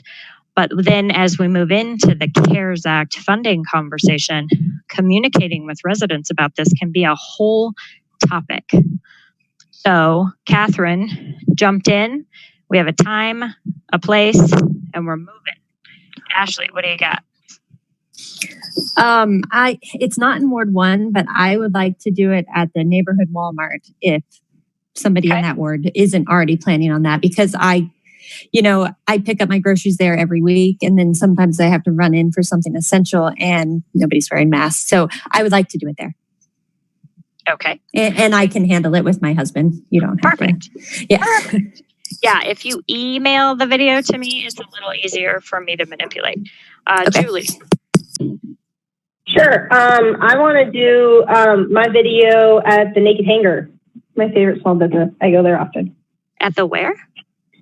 The Naked Hanger. Oh, great. It's a dry cleaning place. Yeah, they're the best people. I love them. Okay. Do you need help or do you got it? I might need help, but I can't do it till like Wednesday or Thursday. So that's fine. Can we do Wednesday morning or sometime during the day? Yeah, we could do. Hold on. Do we want to? Okay. 2, 3. I could probably do like a 3:30. 3:30. Let's at least pencil that in for now. Okay. Diana, what was your hands up? I've never asked this of any of you, if any of you are bilingual, because if you are, man, do yours in whatever second language you speak, because that would be awesome. We don't have a large Polish. Joyce? Oh, God. Yeah, I'll do it. Need your help with it. So whenever. How about I'll just reach out to you and we'll set it up. Yeah. Okay. Mayor? Yes. I just was wondering if those of you who have children, if it would be appropriate to have children in this, wearing a mask. I would encourage that. I can have my daughter. Yeah. My son refuses to wear a mask, so he's not a good example. The example is you strapping it on and and forcing my 4-year-old to wear a mask. Yes. On the ground. The motherhood right there. Antonia, what about you? I will do that in my yard and send it to you. Perfect. Jenny? And I speak Chinese. Nice. I expect it in Chinese now. Jenny. I will do mine at Danahay Park.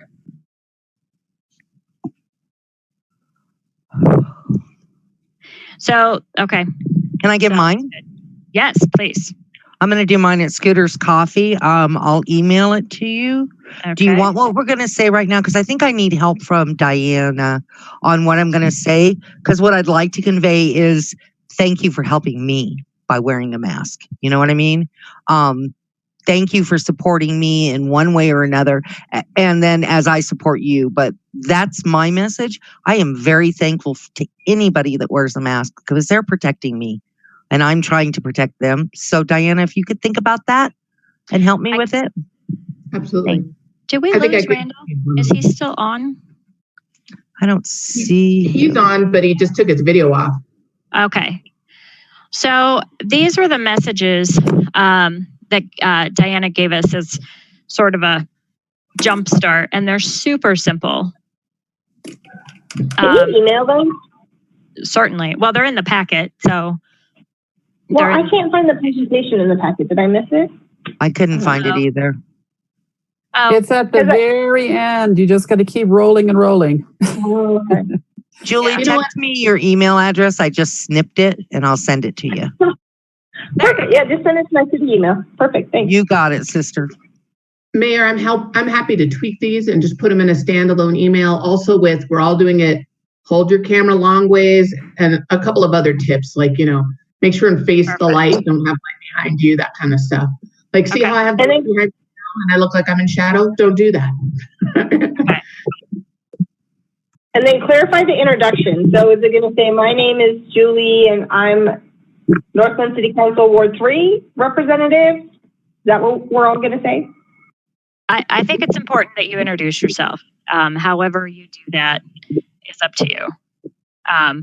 We had tossed around the idea of my name is blank, City Council blank. I wear a mask because, but Becky's thank you for wearing a mask, I think is also appropriate. So Diana's going to pull these together, I think, for the most part, as long as everyone does a statement that's personal to them, I think that is what's going to make it the most powerful. But as much as we can get out and about, so we do have, I think we have 3 that are in outside places like yards or parks. So I don't know if, that's why I was asking about Randall, if he had selected a place, might be nice to have another business. I haven't selected a place yet. I'm open for suggestions, but I was going to probably do it just outside of a business in Ward 1, but I'm not sure which one. But if you want to narrow that down or do something like that, that's fine. Okay.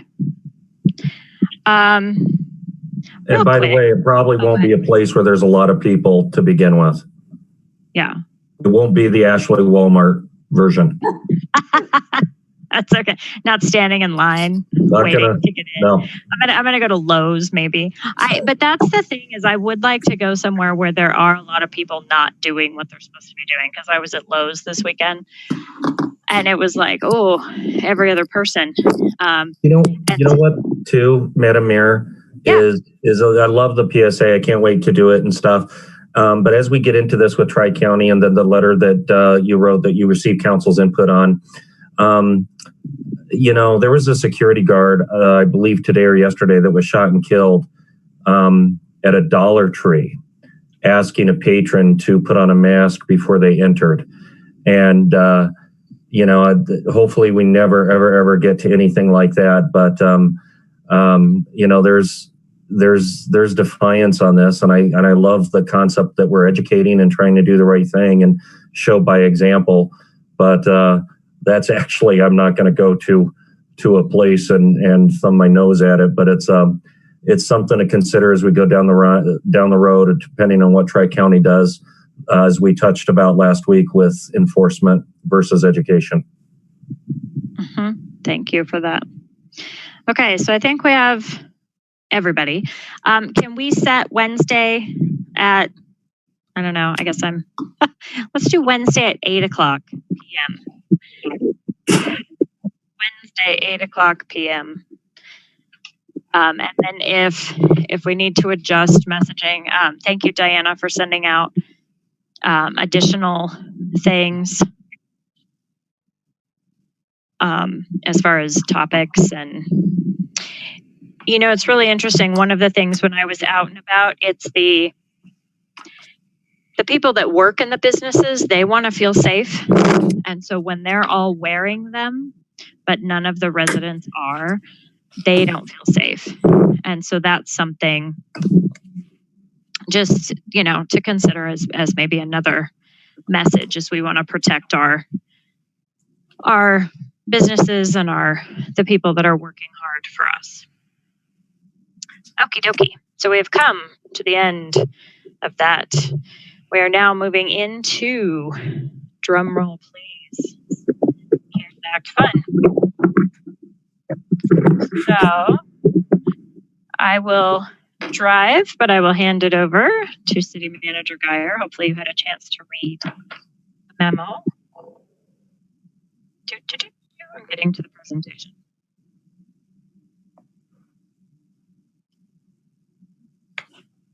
I can go back to any, whoop, there we go. Heather, you ready to go?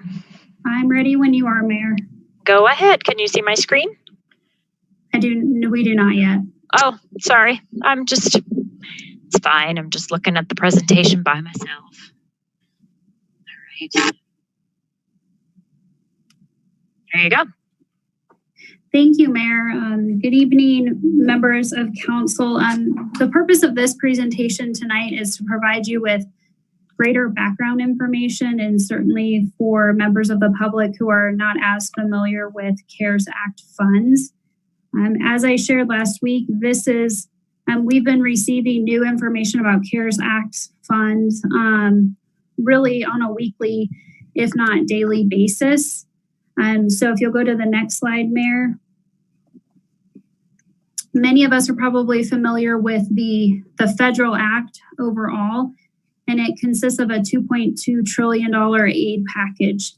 And the part that we're going to focus on tonight is a microscopic element, if you will, of the highlighted $150 billion for state and local governments.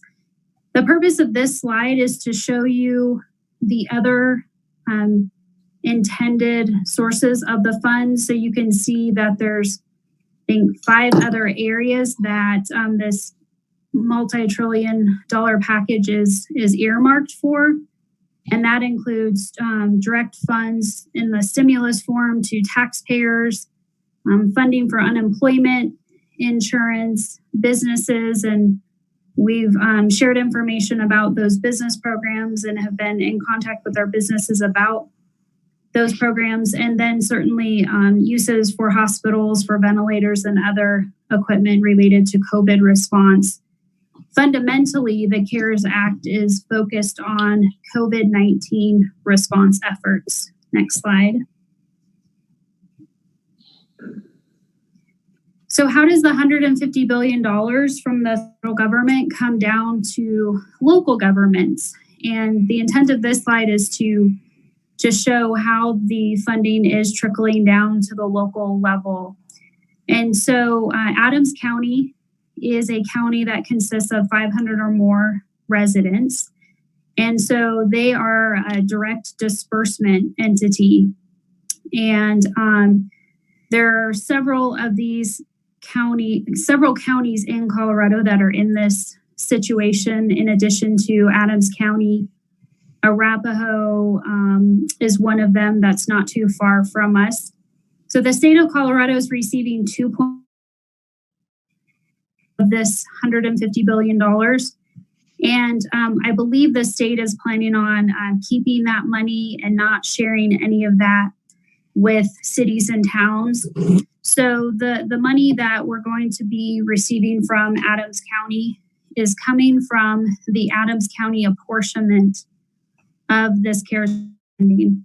And so I've broken down the distribution formula that Adams County has come up with. This is the Adams County approach.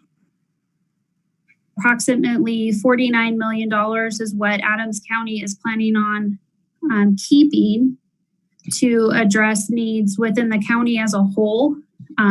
There will be programs that Northglenn will benefit from. I don't have specifics on those, but their function inherently is to benefit residents of Adams County as a whole. So I know we'll get information as we move forward about that. There's about $41 million slated for cities and unincorporated Adams County, and that consists of 45% of that $90 million. So Adams County came up with a 55-45 split. And again, City of Northglenn is slated to get approximately $3 million pending council's approval of the IGA tomorrow evening. And I forgot to mention, Corey Hoffman, our city attorney, is with us, and Jason Loveland is also on the line.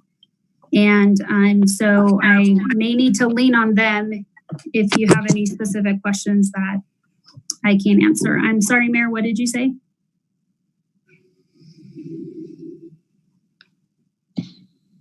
I didn't say anything. Oh, I'm sorry. Okay. So Heather, can I ask you a question? Sure. Sorry, Heather. Has Adams County been completely funded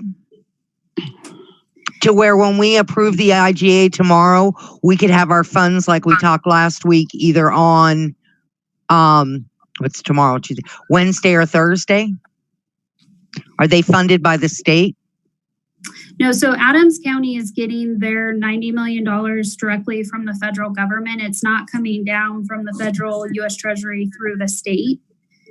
So I'm going to explain a little bit more about that conversation we had last week, because following that conversation, there were changes to the IGA from the draft that I had seen when we had a conversation Monday night.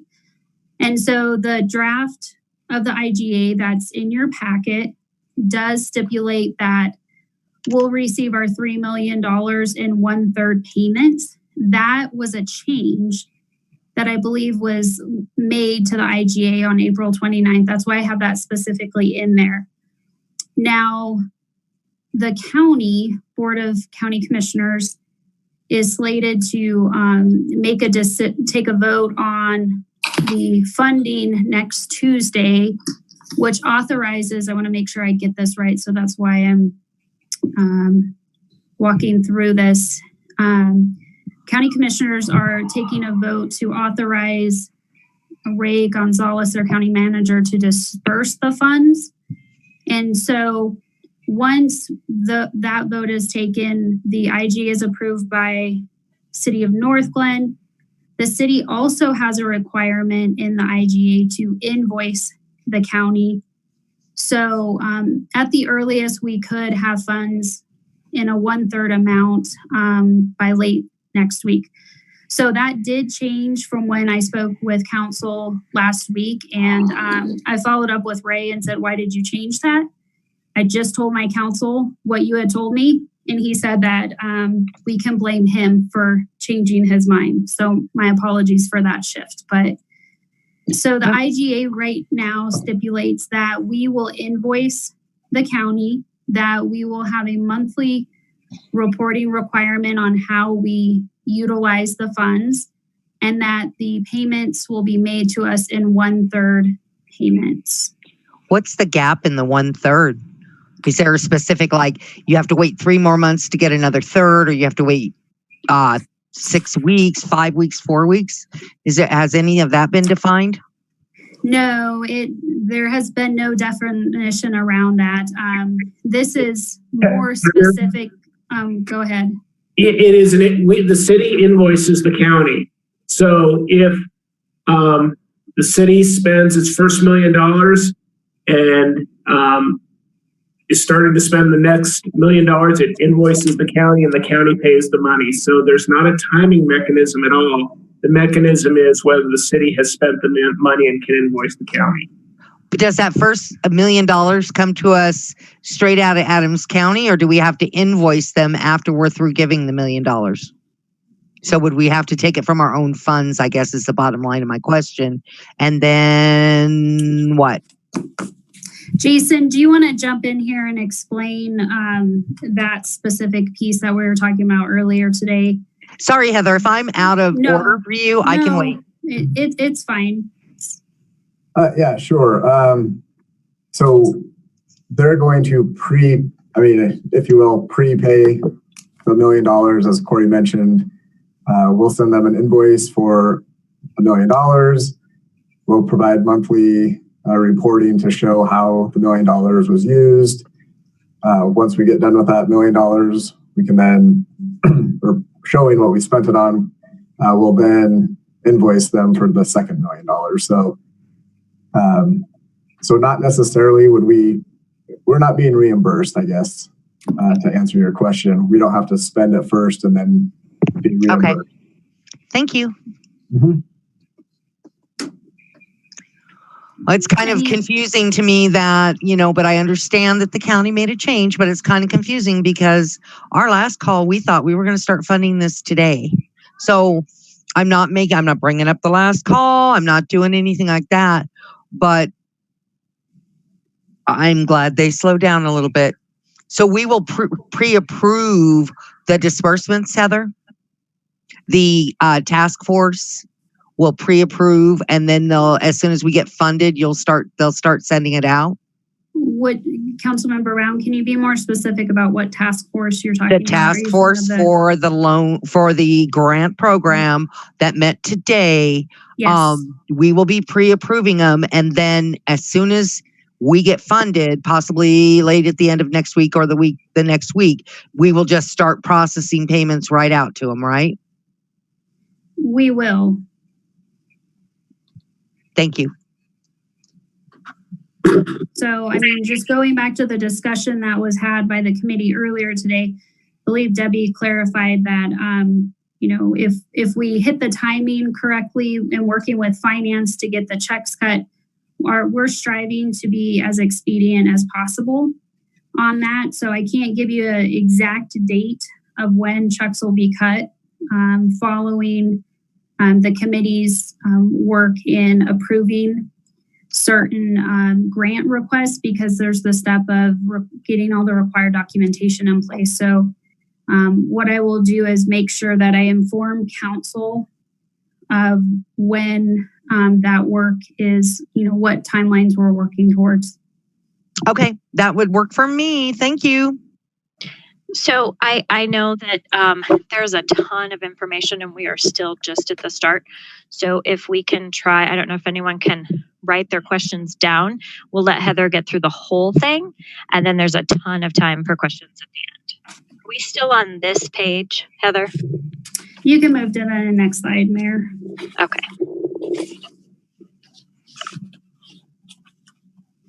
And actually, I think I touched on this, so go ahead and move to the next slide.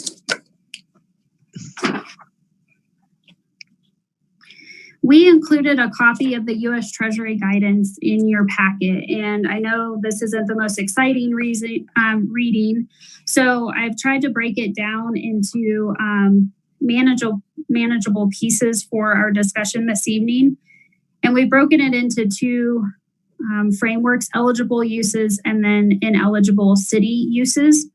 So this is a high level. There are essentially 6 eligible uses in terms of COVID-19 response, and we'll go into more detail on each and every one of these eligible uses. And I've highlighted examples within the text that comes directly from the U.S. Treasury Guidance document. Next slide. In terms of medical expenses, I'm not going to read every single bullet point, but as you read the document, you can see how this act covers multiple sectors. And so I think what's relevant for City Council's consideration here that I've highlighted is cost of providing COVID-19 testing. This could be something that Council considers, and a lot of detail that would have to be worked out in terms of this particular piece, but this is an eligible expense. I didn't highlight other aspects of this particular medical item because it's not as relevant to our uses as a city government. Next slide. So under public health expenses, I've highlighted the top 2 bullets, and I really probably could have highlighted more in the second bullet. Expenses for communication and enforcement. is definitely an area that is relatable for city use. And then expenses for acquisition and distribution of medical and protective supplies, so masks and sanitation products and things of that nature, is also an applicable use of CARES funds. Next slide. On the public health expenses, expenses for disinfection, of public areas and other facilities. So I highlighted this in particular because of nursing homes, and I believe we have 4 facilities in the city of Northglenn in terms of care, long-term assisted living centers. Next slide. On number 3, payroll expenses that are eligible. I highlighted payroll expenses for public safety and the similar employees whose services are substantially dedicated to mitigating or responding to COVID-19. So this is an area that is eligible, and this is an area that was highlighted in the legal memorandum that Corey put together for council's use and that I emailed out last week. Next slide. Also on eligible expenses, items 4 facilitate these expenses really involve anything to do with food delivery to residents or vulnerable populations. The guidance specifically calls out senior citizens in relationship to helping these different populations comply with COVID-19 public health precautions. So when I look at this, I think about the stay-at-home order and what does that look like in terms of seniors accessing food, other vulnerable populations. Additionally, I've highlighted expenses to improve telework capabilities for public employees.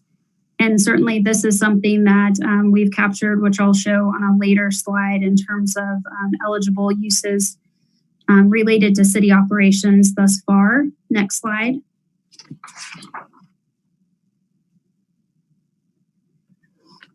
In continuing to talk about compliance efforts, another bullet is expenses of providing paid sick and paid family leave related to the legal memo that Corey put together. So that is highlighted, and it's something that council can consider in your discussion tonight. Additionally, expenses for care for homeless individuals and what response looks like either at our local level here in Northglenn for COVID-19 response. Next slide.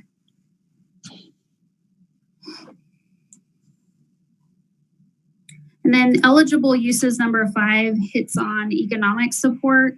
So I've highlighted the top bullet, which provides for the provision of grants to small businesses to reimburse the cost of business interruption as a result of closures that were required.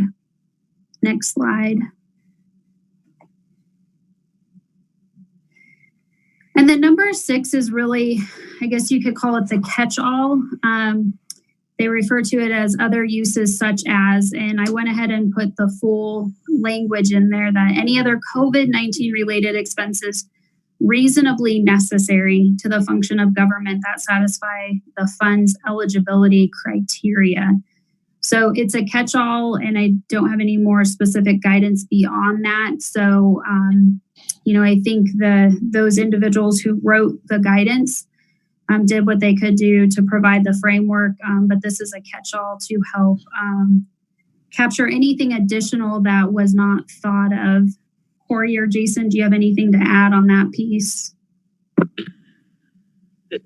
The only thing I would add is we know which expenses are ineligible. And so we're going to take whatever these, remaining issues are and make sure they don't in any way fall anywhere close to one of the ineligible uses. And if you go to the next slide, Mayor, we have the ineligible uses listed. And so it's important to refer to these 6 pieces. Revenue replacement is not an eligible use, and that's something that certainly many local governments are grappling with because of projected decrease in revenue. But we cannot use CARES Act funds to backfill revenue in a city budget. Damages covered by insurance is not an eligible use. Expenses that will be reimbursed under any other federal program. And then reimbursement to donors for donated items or services, severance pay, or legal settlements. Next slide.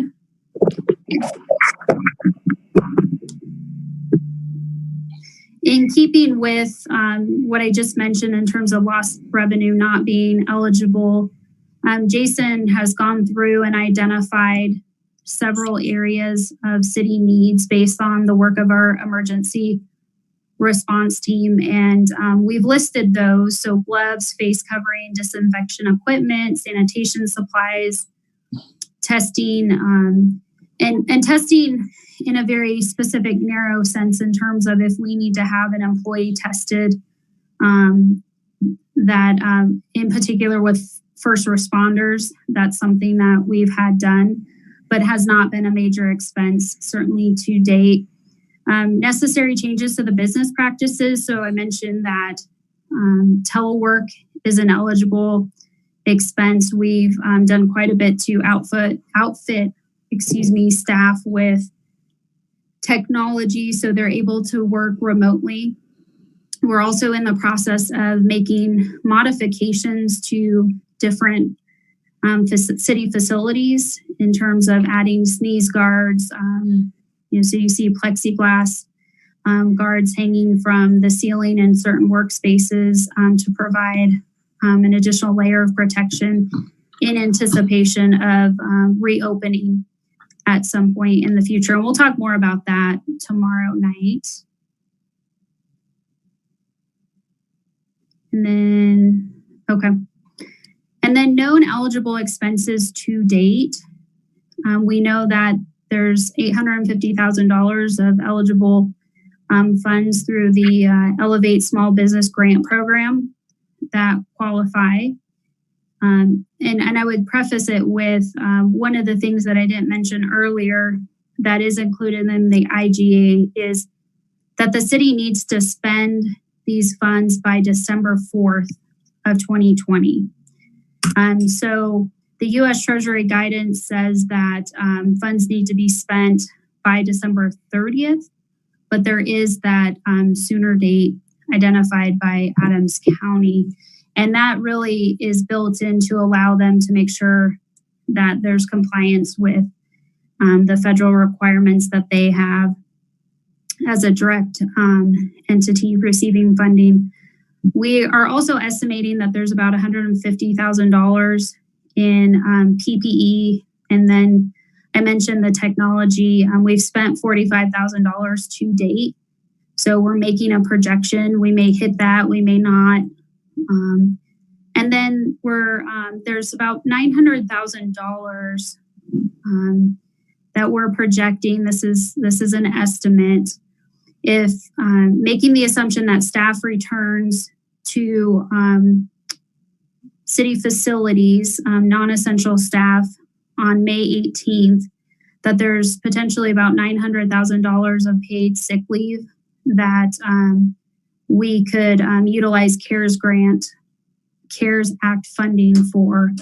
And Jason and I can answer any specific questions related to that. So those are identified city needs to date. Next slide. Really, the next steps are for council to have a discussion this evening and prioritize use of funds. One element, as we've walked through the eligible uses and ineligible city uses, council may want to have a discussion about how to assist other organizations within the community that through the use of general fund reserves or general fund dollars that you cannot utilize CARES Act funds for. So I've put that in there as kind of a placeholder for you. And then, as I've mentioned, council is going to consider the approval of the IGA tomorrow evening, and that's why we scheduled a special meeting tomorrow evening following the study session. And then certainly as we move forward, we'll plan for any additional discussion that council needs to have on CARES Act funds. Next slide. So this is where I'm going to turn it over to Mayor Leidy to walk council through the brainstorming portion of this discussion.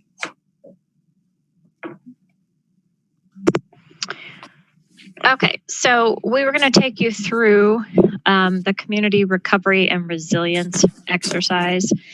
Heather, correct me if I'm wrong. Did you do this as part of another organization? No, these are some suggestions from Department of Local Affairs. Okay, I knew you got it from somewhere. I was like, oh, because this was not my thinking. It was good thinking, but it was not mine. So thinking through these pieces, so what's our vision for the community coming out of COVID-19 in one sentence? I'm going to ask everyone just to either in your head or on a piece of paper. I'm going to give you a couple minutes to think through these. Meredith, can we have a discussion before we set the, I need to ask a couple questions before I can determine what my community values are, my top needs of the city. So can we have just a real short discussion on that? So because my priorities could change. And that's true. So there was a reason that we put this slide first. And so I just want everyone to take a little bit of think time. If this is not how you think, then if you could just give your colleagues some think time, and we will move right into that discussion in just a minute. But as we go through thinking through what are some of those ideas, we want to maintain, like, what is our vision for the end? And so sometimes that backward planning with the end in mind is really helpful in determining what we think we need. What are some of those values?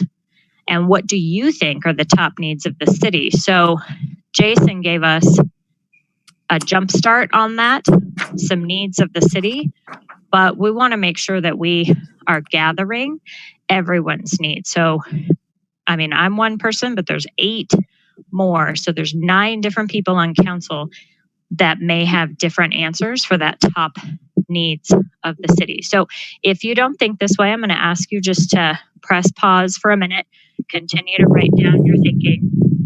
We're not going to do a formal share out, but I want you to kind of think through that. If it works for you and you can do a quick write and just say, this is my vision for the community coming out of this. These are the values I want to make sure we hold on to. And these are the top needs. I think those, if we can think through the first 2 bullets, but really looking at, can you identify 5 needs that you're either hearing from residents, hearing from businesses, or you're facing yourself? We do want to gather all of those. So I just want you to take a few minutes of think time before we jump in.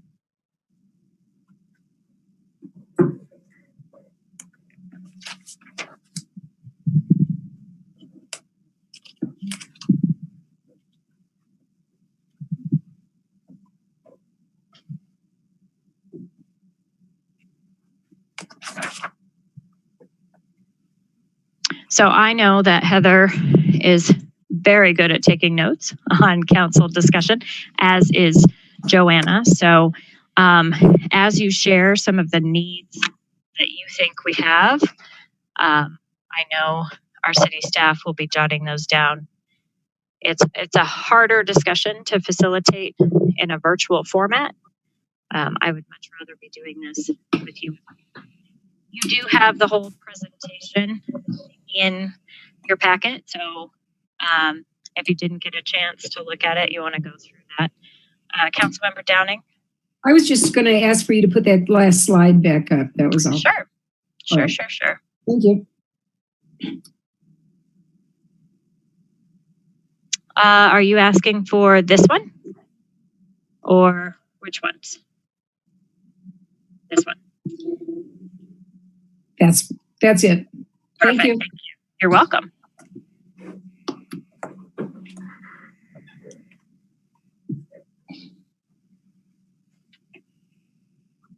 So before we start gathering those top needs while people are thinking, Councilmember Brown, what are the questions that you have for either Heather or Jason? Well, I don't think if it's not appropriate now, but my one question is actually to Julie, one of them.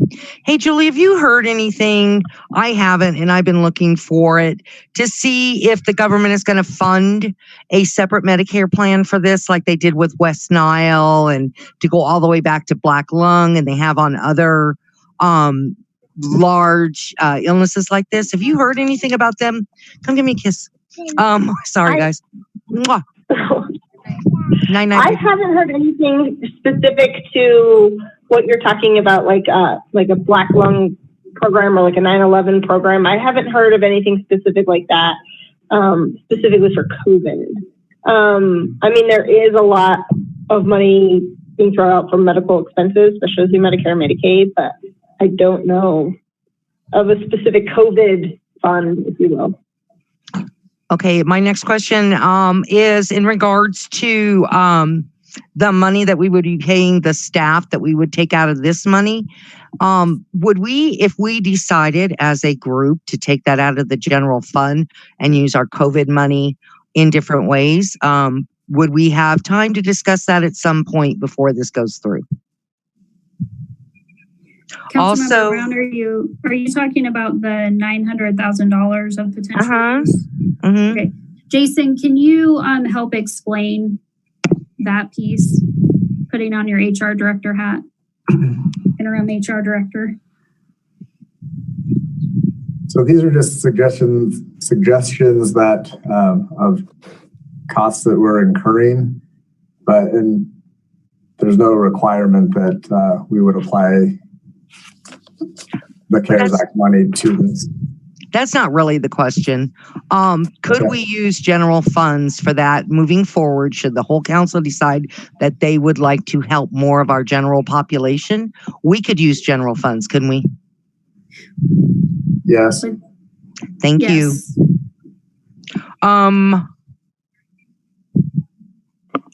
Could we use any of the CARES funding to put into another grant program of some kind for our residents that cannot make their house payments and cannot make their rent, so that they would have the same opportunity? Can we do that, or can we not use CARES money for that? Anyone? Well, this is Corey. You probably could. You have to identify the public purpose. And one of the difficulties with direct grants to individuals, to for example, buy food and pay rent, is identifying the municipal purpose for doing so. That's not to say it's impossible, but it is more difficult when you're talking about direct payments to individuals as opposed to businesses.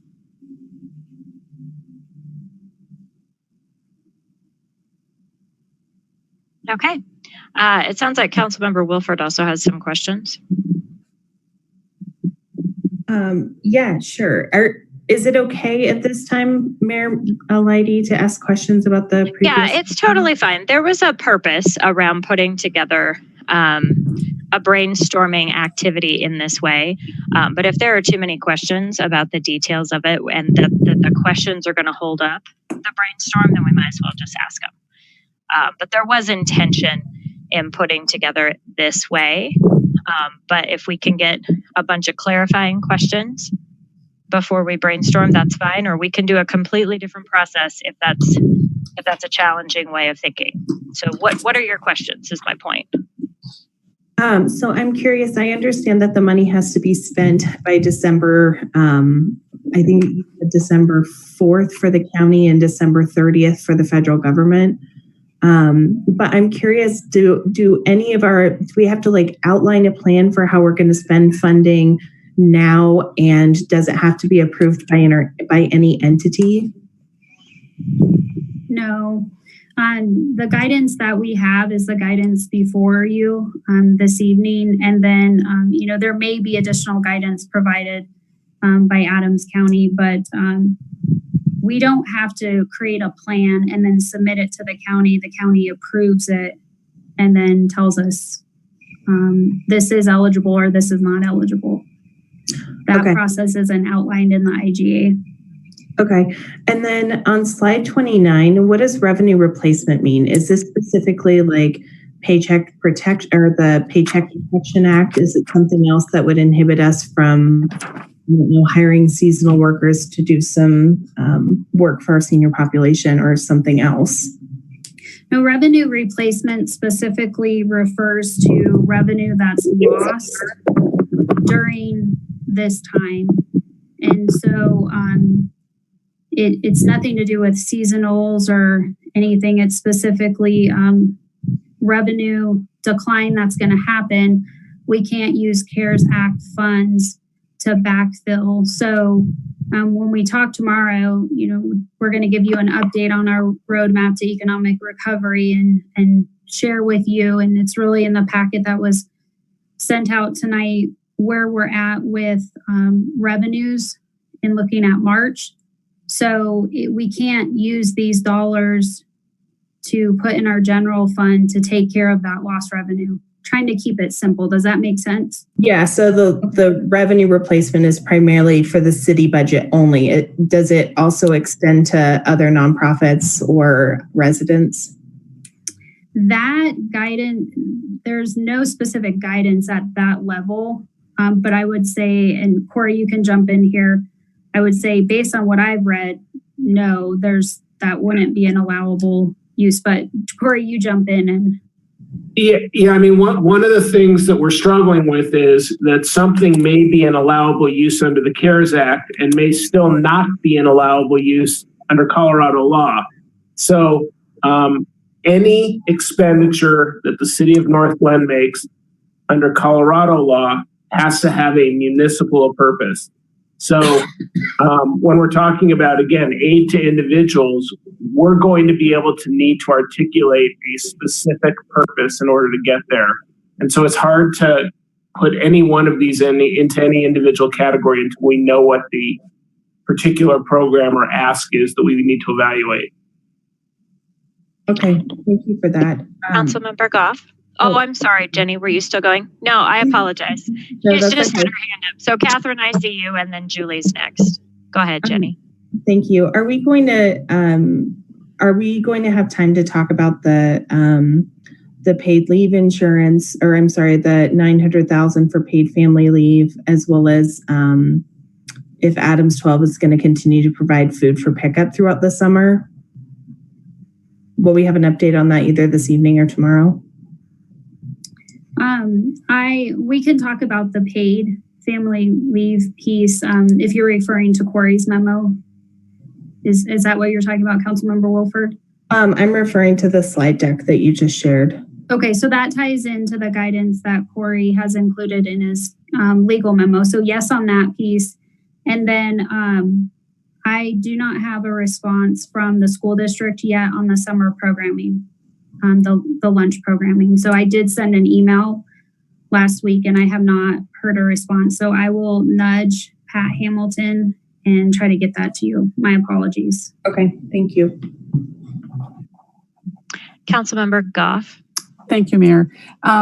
This is really more of a technical question or maybe a comment, but in going through all these documents, it was quite the task. And the IGA, which is the first attachment, there was a heading on, or a number 2, scope of project and accounting, that we have to, spells out part of what we have to report to the county.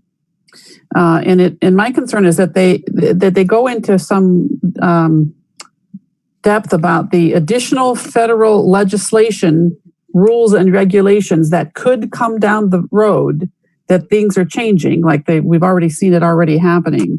And my concern is that if we, pick something that's kind of borderline, like Corey is talking about, some of these things where we'd have to really work to talk about, justify it, although that's a Colorado law, but just something like that, where we'd have to kind of really work hard at making a justification for this qualifying. It does say in there that if the federal government decides that at some point, and it could change even from what it is now, that's not something that they think qualifies, that we'd have to pay that money back.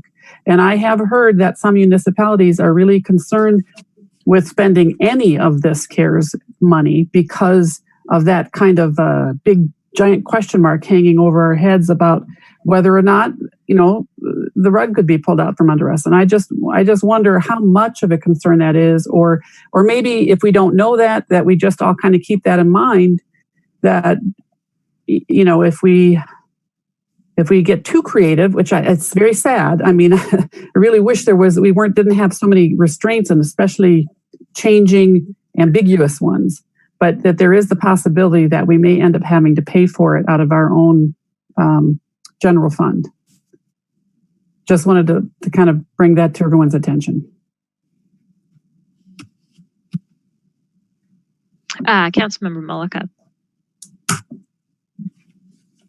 Yeah, so I had a quick clarifying question, and this was about the public health expenses. So, and when it comes to like a communication or an education campaign, so the bullet reads, expenses for communication and enforcement by state, territorial, local, and tribal governments of public health orders related to COVID-19. So a question that I have is, if the face mask order, public health order, doesn't go through on Wednesday, and we still want to do a push for like an education campaign for face masks, can that be still used?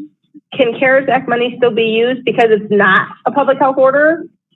I'm just curious. Because the public health order is something very specific, so. Right. I mean, my interpretation would be that it would fall under 6. As long as it's tied to COVID-19 response, and the city has a very intentional, specific purpose, and I believe it is. Corey, you can jump in and share if you have a different perspective on that. But we would be providing a public good on that. Okay. I just wanted to clarify that. Thanks.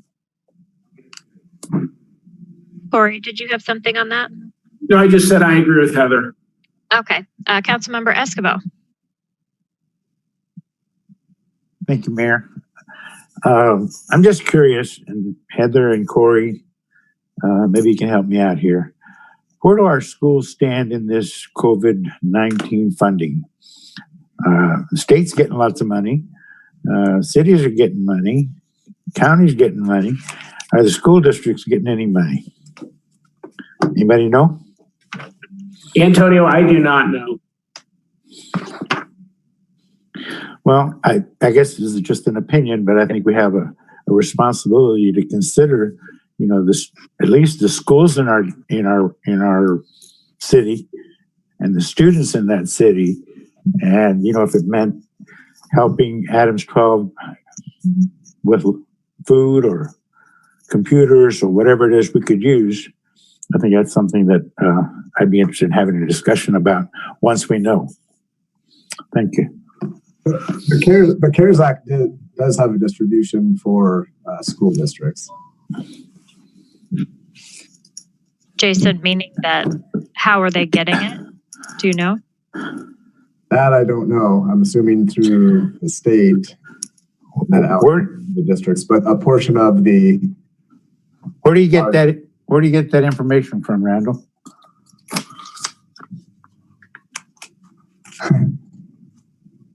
So, Antonio, I think there's a couple of different avenues we can go if we want to look into it. I know that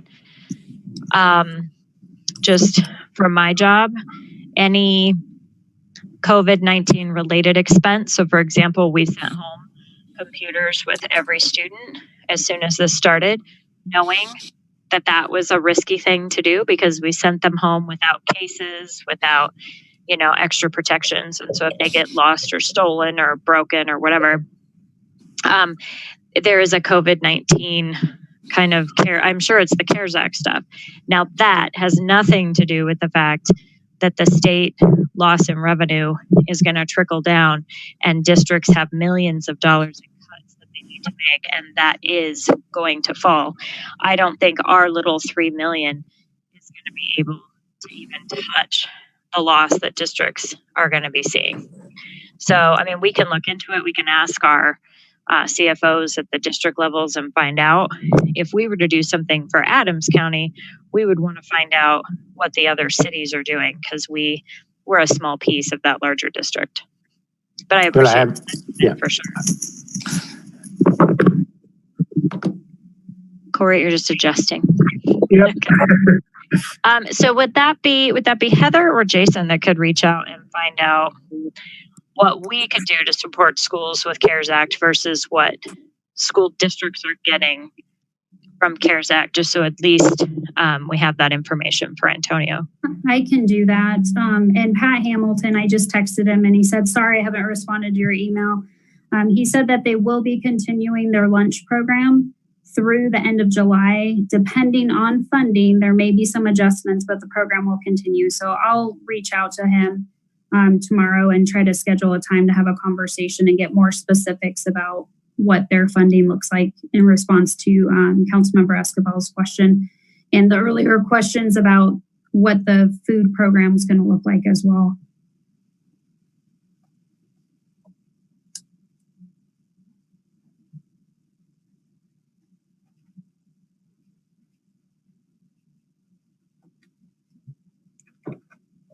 Councilmember Witkovich. Hi, thank you. Meredith, sorry. Can I just butt in real quick? I'm sorry, I just have an answer for Antonio's question. So I just texted Kathy. She's on the Adams 12 board. They're getting about 3.5 million. Okay, thank you, Jen. That was fast. Councilmember Witkovich. Thank you, Mayor. I'll just add to the discussion here. When thinking about, the top needs of our city, I kind of categorized it as, number one to me, well, maybe not number one, but one that's really important is protecting our city employees and the residents that are coming in to do business. So in my mind, all of the disinfection stuff, the sneeze guards, all of that stuff is really important and obviously covered by the CARES Act. The other really important component would be help for our residents in the form of mortgage rent assistance, also food banks, but I think it's kind of clear that can't come out of the CARES Act funds. So I think that's a discussion about whether and how much reserve funds we use. Obviously we're using the $850 for the grant program. I would agree with Jason's estimates for the city needs. I would support the $150,000 for PPE and tech, and also the paid sick leave, because we know we can pay that out of the CARES Act funding, and we wouldn't have to dip into our reserves. Let's see, what else? I also think it's important that we figure out some way to, engage our residents this summer with fun activities that they can do. We talked about the drive-in movies, but I don't think that CARES Act funding could go towards that. I think that would be another discussion about the reserve funds. So I think it's really about what we can use the money for sure, that I would be all for. And so that would include business PPE needs, the paid leave and the payroll, communication and enforcement, telework needs, that sort of thing. So to me, it seems like we kind of need to have two separate conversations, what we're willing to use our reserve funds for and what we know we can use the CARES funds for and we won't have to pay it back later. Thank you, Ashley. Great ideas. Councilmember Peterson. Yeah, as we move into this, and I'm not sure we're at the brainstorming thing yet, but I would just maybe offer a few suggestions. A couple things. We're looking at just over $3 million over 7 months, right? May to December. All right, May to December. And I don't think we need to spend this money tomorrow. And in terms of, and I'm sure you've thought of this, Madam Mayor, but as we kind of go through our discussions, I think it's important not to say like, here's what I think and here's what I want, and let's allocate it tomorrow and spend it tonight. Much like the small business funding, I believe that the immediacy and the timeliness of this and the rapidity of this is paramount.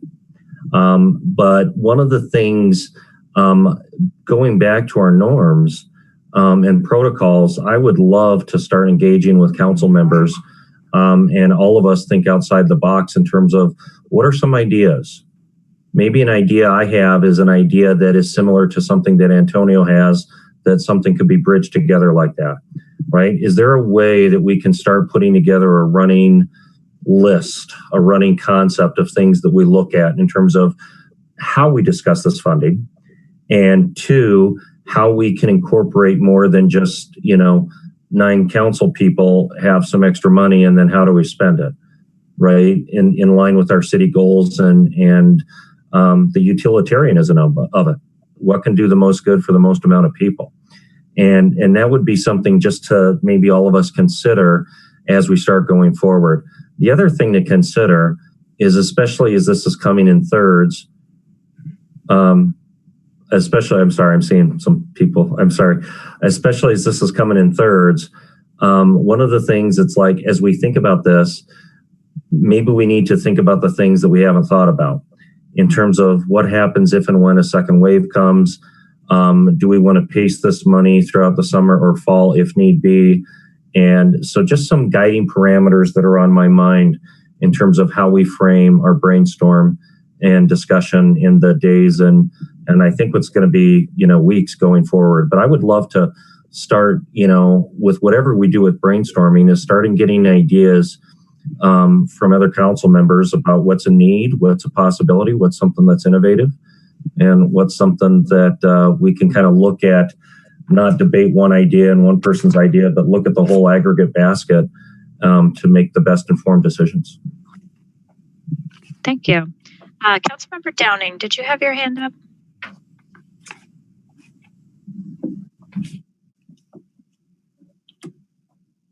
You did not? Okay. I'm sorry. I thought I saw you. So I have Councilmember Goff and then Councilmember Mullica. Thank you, Mayor.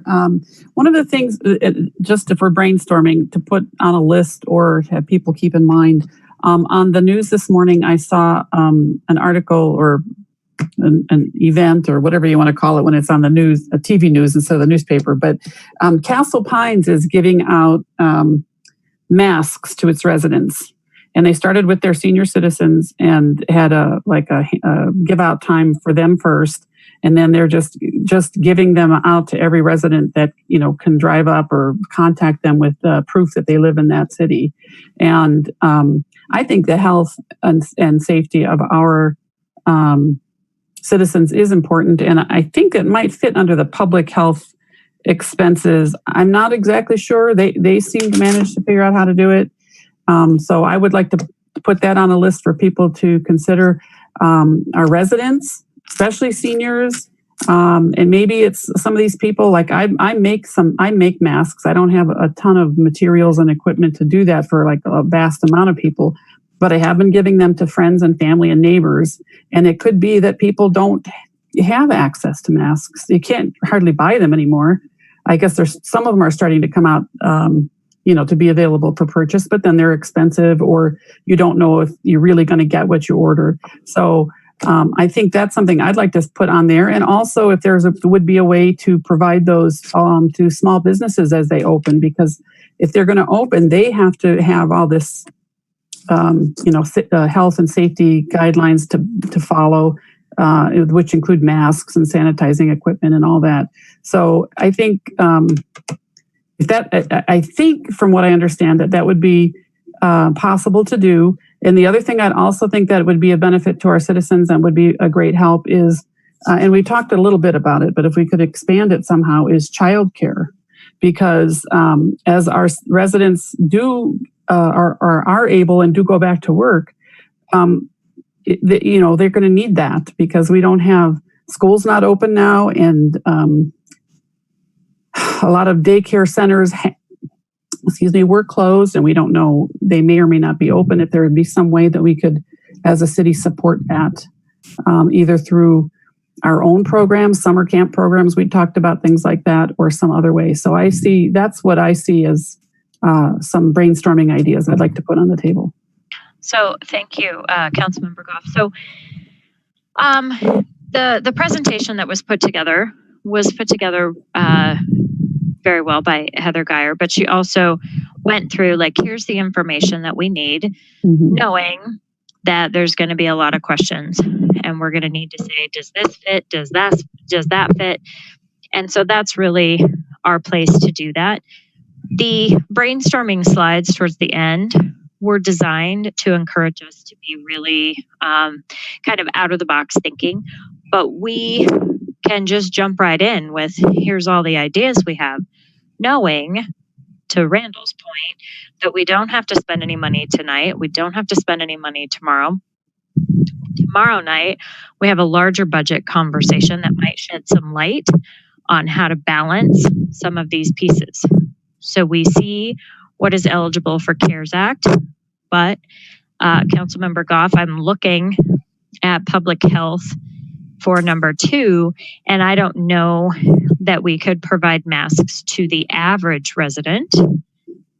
And so perhaps, and I can reach out to the mayor of Castle Pines, but perhaps they're using CARES Act fund and general fund, a combination to get that done, because their entire city is not made up of police officers and medical personnel, et cetera. So, you know, I think this is how I read number 2. We're obviously going to have to lean into Corey's interpretation, but it could be that we make a decision that is a blend of CARES Act funding and general funding to meet the needs of our city, which is why we sort of were doing the backward thinking of what do we think the needs are? And then now let's see how best we can do it, as opposed to here's CARES Act money and this is how we're going to spend it in a very narrow way. If we say these are the needs of our residents, and then we can start to figure out how to make the money fit. Does that make sense? So it does. It does. To think about it. I guess I would say that a need is for the general public, the residents of our city, to have access to PPE, which seems really hard for anybody to get a hold of.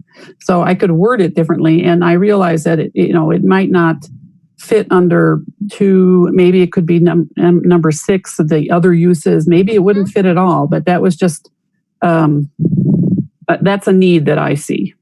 Those are needs. I think the daycare and PPE for our residents and businesses. Nice. And Somebody tell me who took on this senior center, just real quick. Which council member has the seniors? I think it's Antonio. Antonio, are you part of that? Are you the council lead for the senior center? I'll give you a call tomorrow. Thank you. Okay. I think Councilmember Mullica had her hand up next. Yeah, so I think that I think Catherine is kind of on the right track here, because what I would like to kind of see this conversation move as is let's throw out ideas of what we think needs are of the community, and then let's look at, and then staff could come back, well, this is what could be used for CARES Fund Act, and this is what, is not going to fall in here, so we need to consider that as general fund purchases. So I like the idea of just kind of throwing ideas out there. And Catherine, a lot of yours were on my list. So I'm just going to add some things that were not on that you mentioned. And I really like your idea of handing out masks, because I think getting access to them is really tough.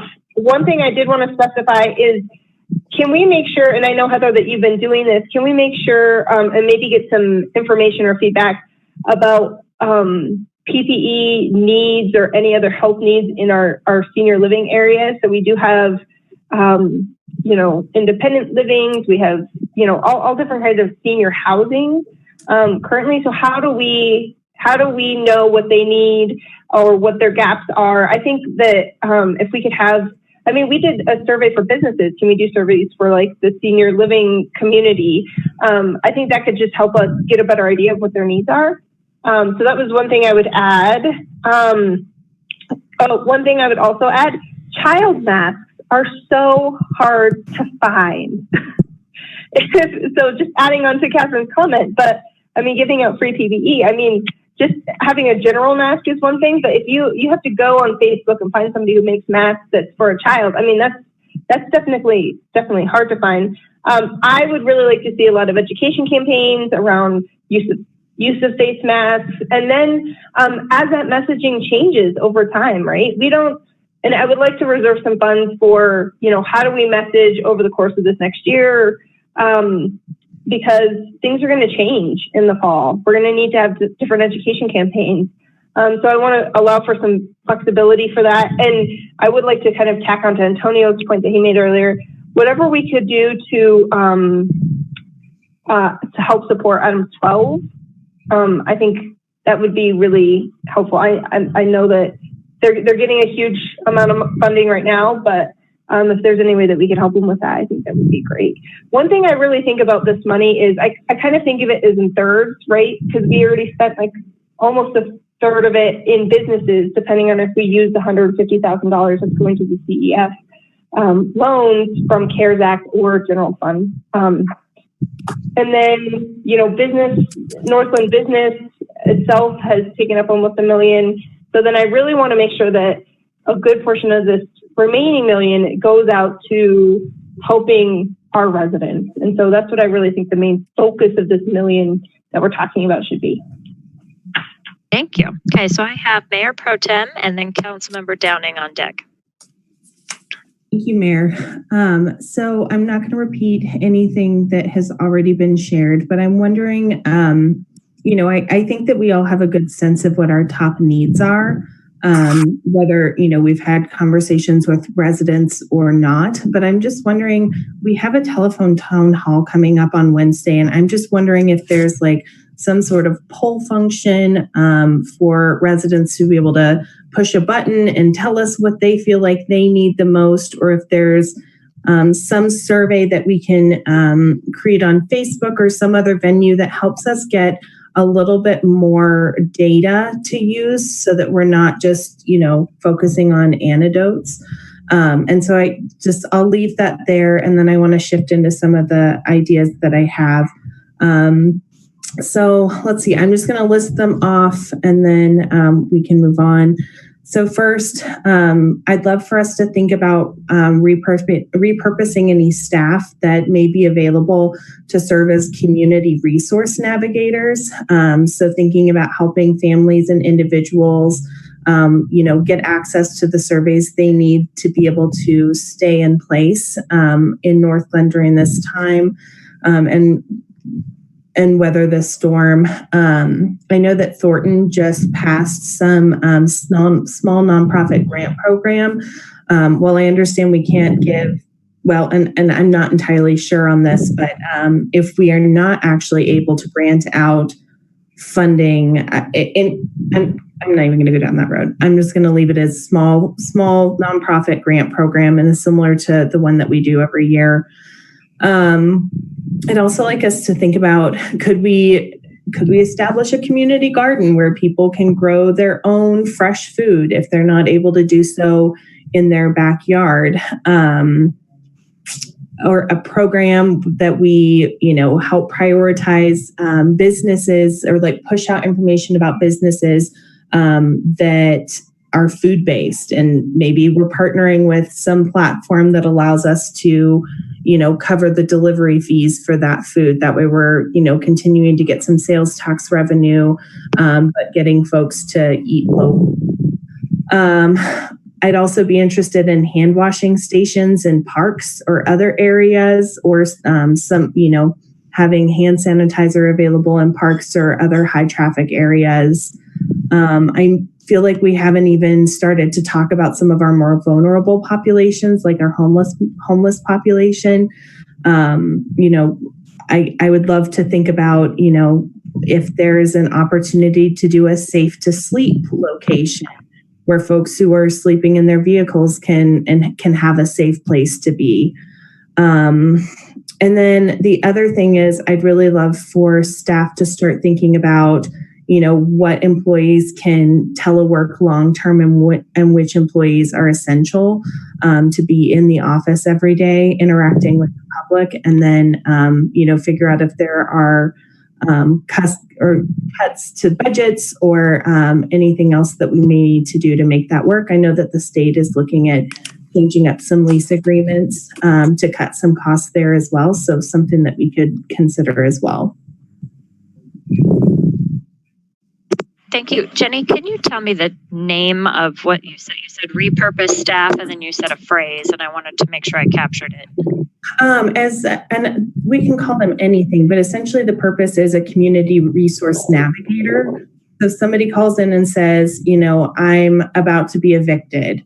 And this person can work with them and provide a warm handoff and a set of resources so that they can get the assistance that they need and not be completely uprooted from our community during this time. I liked that phrase. Thank you for sharing. Councilmember Downing. Oh, we need you to unmute first. Sorry.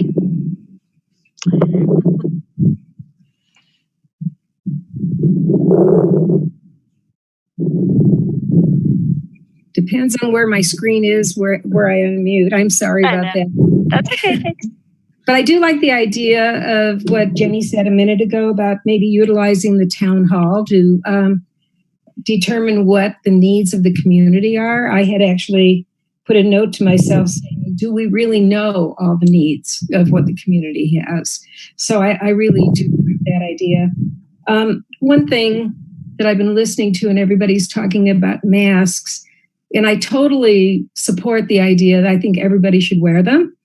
But I've been out in the community, and I would say it's a good 50% that do not wear them and have no intention of wearing them.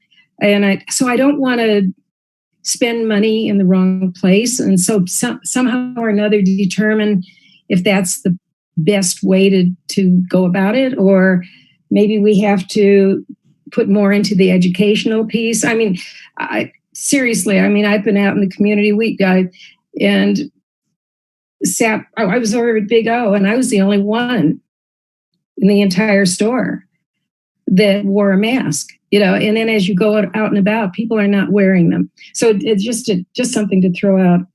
And then I kind of like the idea of maybe the testing facilities. I think that we really need those. I don't know if it's Northglenn or maybe we partner with some of our other cities in the area, you know, to maybe put something together.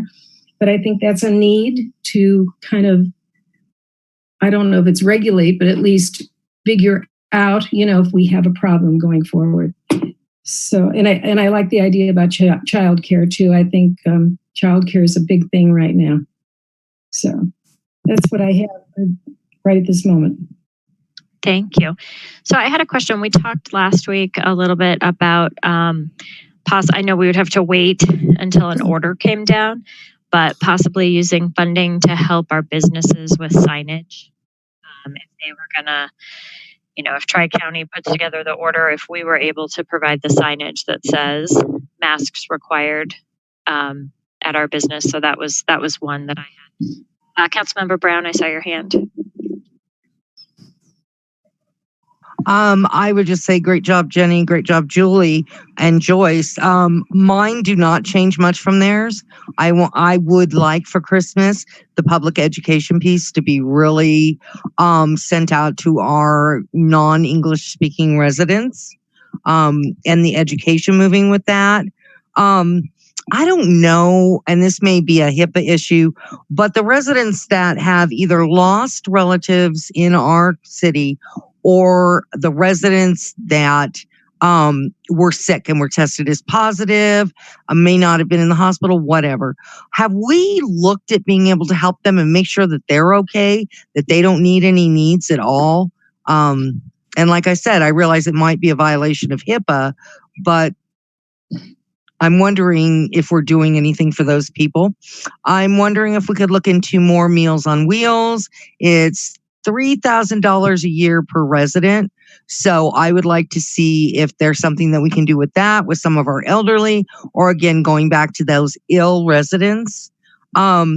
I would like to see whether we're using money from the reserve or if it can go into the CARES. I'd like to see if there's any way that we can help our homeowners and our renters, because even though there is a program that you cannot be evicted or whatever, it's going to happen as soon as we open back up, because those people who own individual properties, they can't afford the flow. They don't have the workflow to carry that extra mortgage. So those renters could be out, if there's that kind of an issue. I'd like to see if we can help our long-term residents. I also would like to see if we could do something like our library, our little libraries that we have at the schools, but make them into small, tiny food banks, right? Where I could go to it if I wanted to, and I could throw some macaroni cheese and some canned corns or something, so that anybody who went to it, who needed food, could take it. I'm very worried about our residents that don't have the money to eat right now. I gave a woman at the register in Safeway $20 to make up for the balance on her bill. She didn't have the extra money. So that's a concern of mine, because we do have a lot of residents. I would also like to looking at helping the small businesses. And then I would also like to look at, what are we going to do about the second wave? What are we going to do about the businesses that don't succeed this time, that may need help at a second wave, say August, September, October, when it's supposed to get really bad? Do we save a chunk of money to help, again, our residents and our small businesses? I'd like our small businesses to be able to get sneeze guards. I wrote my Christmas list down. Sneeze guards and PPP. And then I have a question. I'm just going to throw it out there. Our senior citizens are getting very antsy. And what I was going to ask you, Antonio, is I know Miss Mary's antsy, and I know that Marcy's mom is antsy. So maybe we could get them to make children's masks. A lot of them have sewing machines. A lot of them have the ability to do that. Kind of chit-chatted a little bit with my Miss Mary, my doll. And I think we could talk to our senior center, Antonio. They're all at home now, and with that age group, the majority of them do have sewing machines along with me. And maybe we can have them do our kids' masks, since they really are difficult. Julie, I found a great lady in Broomfield. I'm getting a Peppa the Pig for Cambria and one for me. So she has a whole lot of little ones that she'll do it for the little kids. I think, and then the community garden, because I think that those residents that, again, cannot buy food, cannot get that healthy component, which is our vegetables. And that would be the end of my list. Okay, so in response to what you said, Becky, you don't need to call me tomorrow. Okay, you're okay with me reaching out to Sharon and a couple of the others? Yeah, I think Kate Fisher is really the one who has all the emails and can organize that. I'm happy to do that. I can't do it, but I can have her do it. And I'll bring you my sewing machine. I'm sorry? I'll bring you my sewing machine. Oh, I have a sewing machine. My wife's been making masks, so for family and friends. But the point is that because we haven't been meeting, there's been no interaction as to what, it's what I think doesn't really matter. It's what the group thinks. Do you by any chance? I can reach out to Kate tomorrow and have her, send out a general email to see how they're doing, what they need, what they want, what they can do. And I'll be happy to support any of that. That would be great. Or whatever. Me too. Individually or whatever. Yeah, means I got the floor just to get my list out of the way, if you don't mind, Mayor. No, please. I want to kind of piggyback on a piece that Randall brought up, because we don't know what tomorrow brings. May 18th, May 6th, June 11th. There's no magic number. There's no magic bullet. We don't know what's going to happen between now and December the 4th. So we don't need this. I mean, it's good to brainstorm and good to plan, but we need to be very cautious. The big note that I wrote was extreme caution. Exercise extreme caution in our decision making, because there's only a limited amount of money. We're not going to get revenue just because people open their doors for business. If you're looking at a 25% occupancy, you're going to be getting, if you're lucky, 1/4 the tax revenue that we used to get. So, we'll figure. It's not like the general budget is just going to magically reappear. It's not. We're going to be using money out of that general budget just to get by. So my values are safety, sustainability, and education. And my top 3 needs, I know you wanted 5, are our residents, our businesses, and our schools.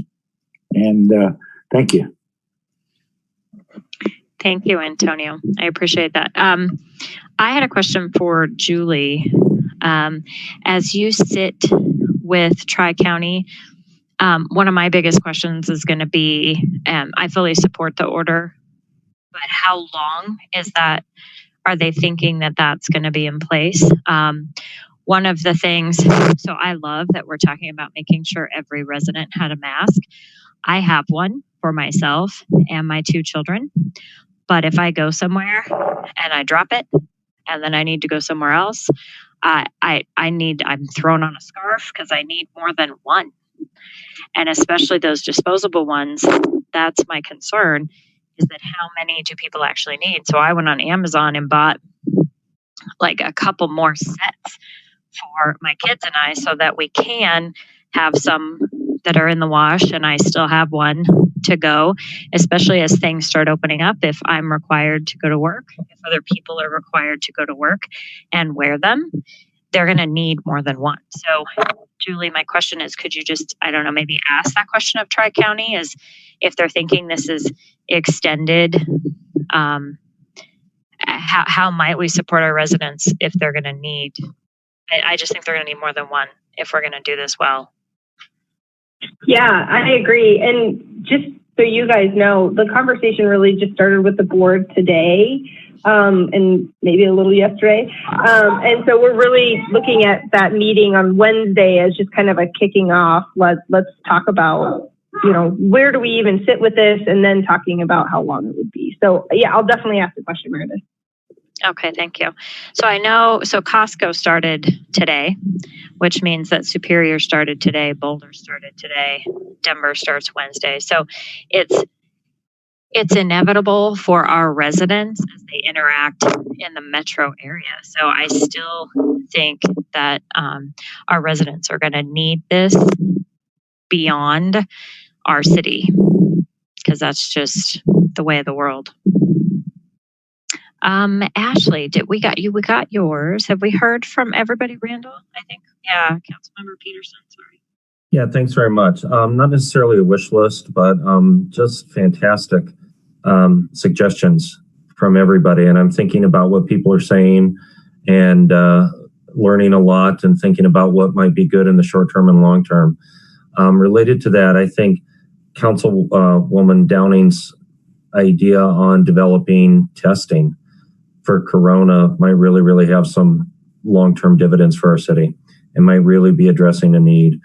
One of the things too, and this is, I think, I'll just tell you this, my own criticism, I think this is kind of pie in the sky, but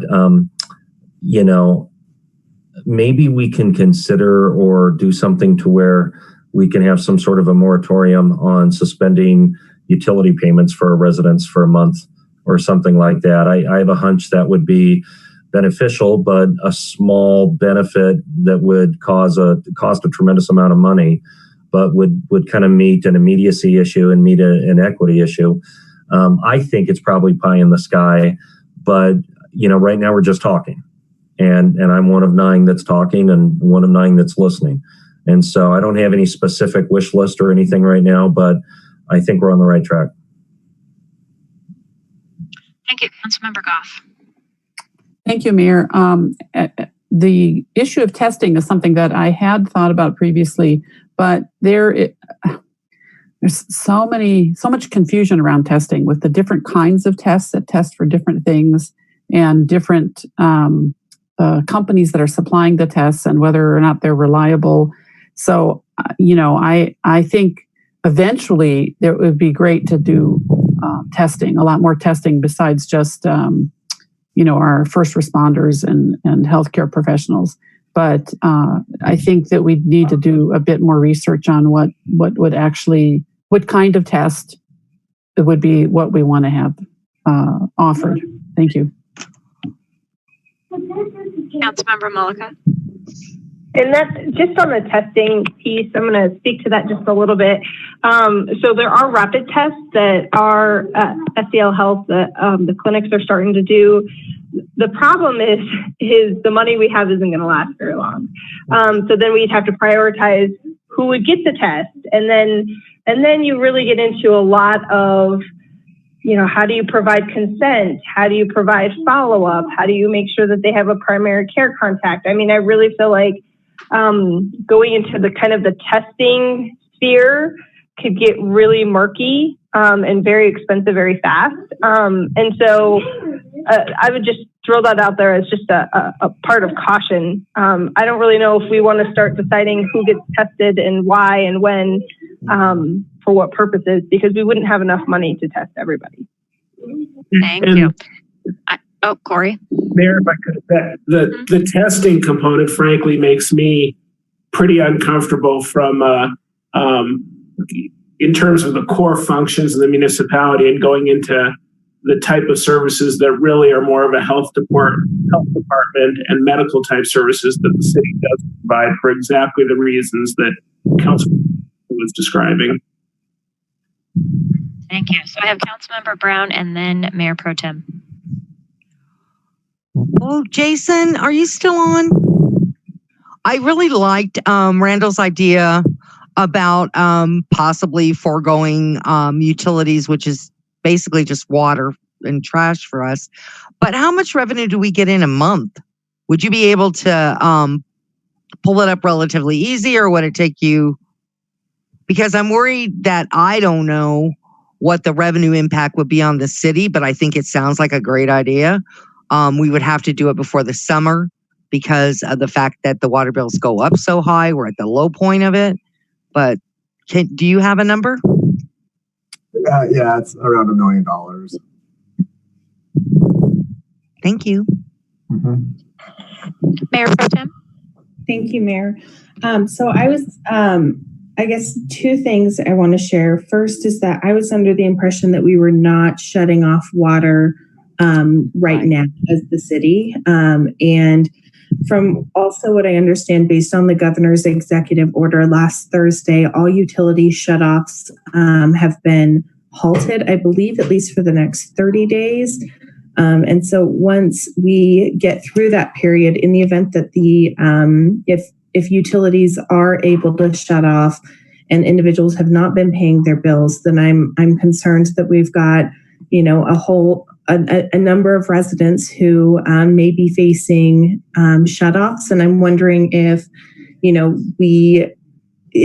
we're able to provide a grant to perhaps the Northglenn Foundation to help residents to apply for assistance with their utility bills, or if perhaps there's another venue in order to make that happen.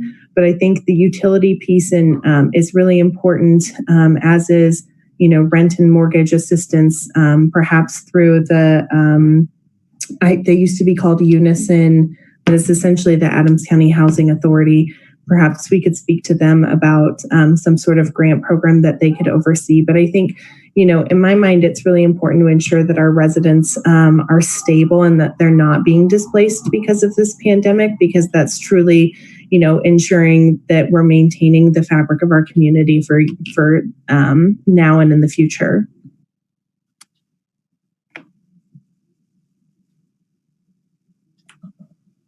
Thank you. So, City Manager Geyer, where do we land this plane tonight? We have a list of amazing ideas. We do. I think probably one of the things that we can probably stop here to start with.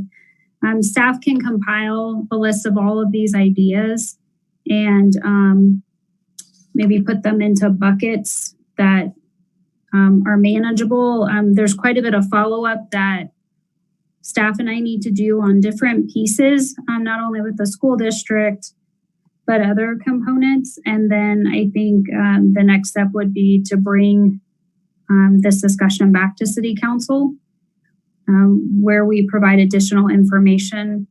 And then we continue the discussion in terms of what's one suggestion that was made, and I'm looking at my computer screen, so I'm sorry if it's awkward when I look over, but Maker Housing Partners is the new name for the housing authority. They launched a grant program for rental and mortgage assistance. So that would be an example where I could follow up and see what it would look like for the city to participate to directly benefit Northglenn residents in that program, if that's something council will want to consider, or depending on what requirements, maybe that would lead council down the path of having a discussion of, well, we don't want to fund that program, but try to figure something else out within that rent and mortgage assistance framework. Okay, I see Councilmember Brown. Yeah, do you hear? Go ahead. Me? Yes. Or, okay, I'm sorry, I couldn't hear you. Oh, yeah, sorry. I know that we had discussed in our last meeting that Jason would have a little bit more information for us as far as, what our expectation was from March 15th or the date that we locked down. God, Corey, I can't remember exactly when it was. It seems like January to me. Where we are in our general reserve, can we get that kind of information before the next meeting that we start talking about expenses, budgets, stuff like this with our CARES money, so we could possibly look at, if we can't do it out of CARES, maybe we can take it out of the general reserve. But I want to know where we were. Last time I think we talked, Jason, wasn't the reserve at 78%? Or was that if we pulled the $1 million straight out of the reserve? Or the 850,000? Yeah, that's if we take that that money straight out of the reserve. So we're actually going to talk about that tomorrow night. Tomorrow night? Okay, perfect. And we're also going to talk about the recreation center specifically, and what we're going to do in terms of recommendations on repurposing the recreation center. And that really ties into the childcare topic that several of you have mentioned tonight. Okay, any final thoughts? Because we are meeting again tomorrow night with some just as important topics that will no doubt connect to tonight's conversation.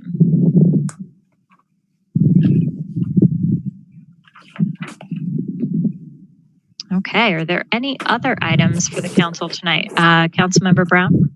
Just so you know, our residents are watching this meeting, and I've already gotten a couple, Tracy, hang on just a second. I've gotten a couple texts already.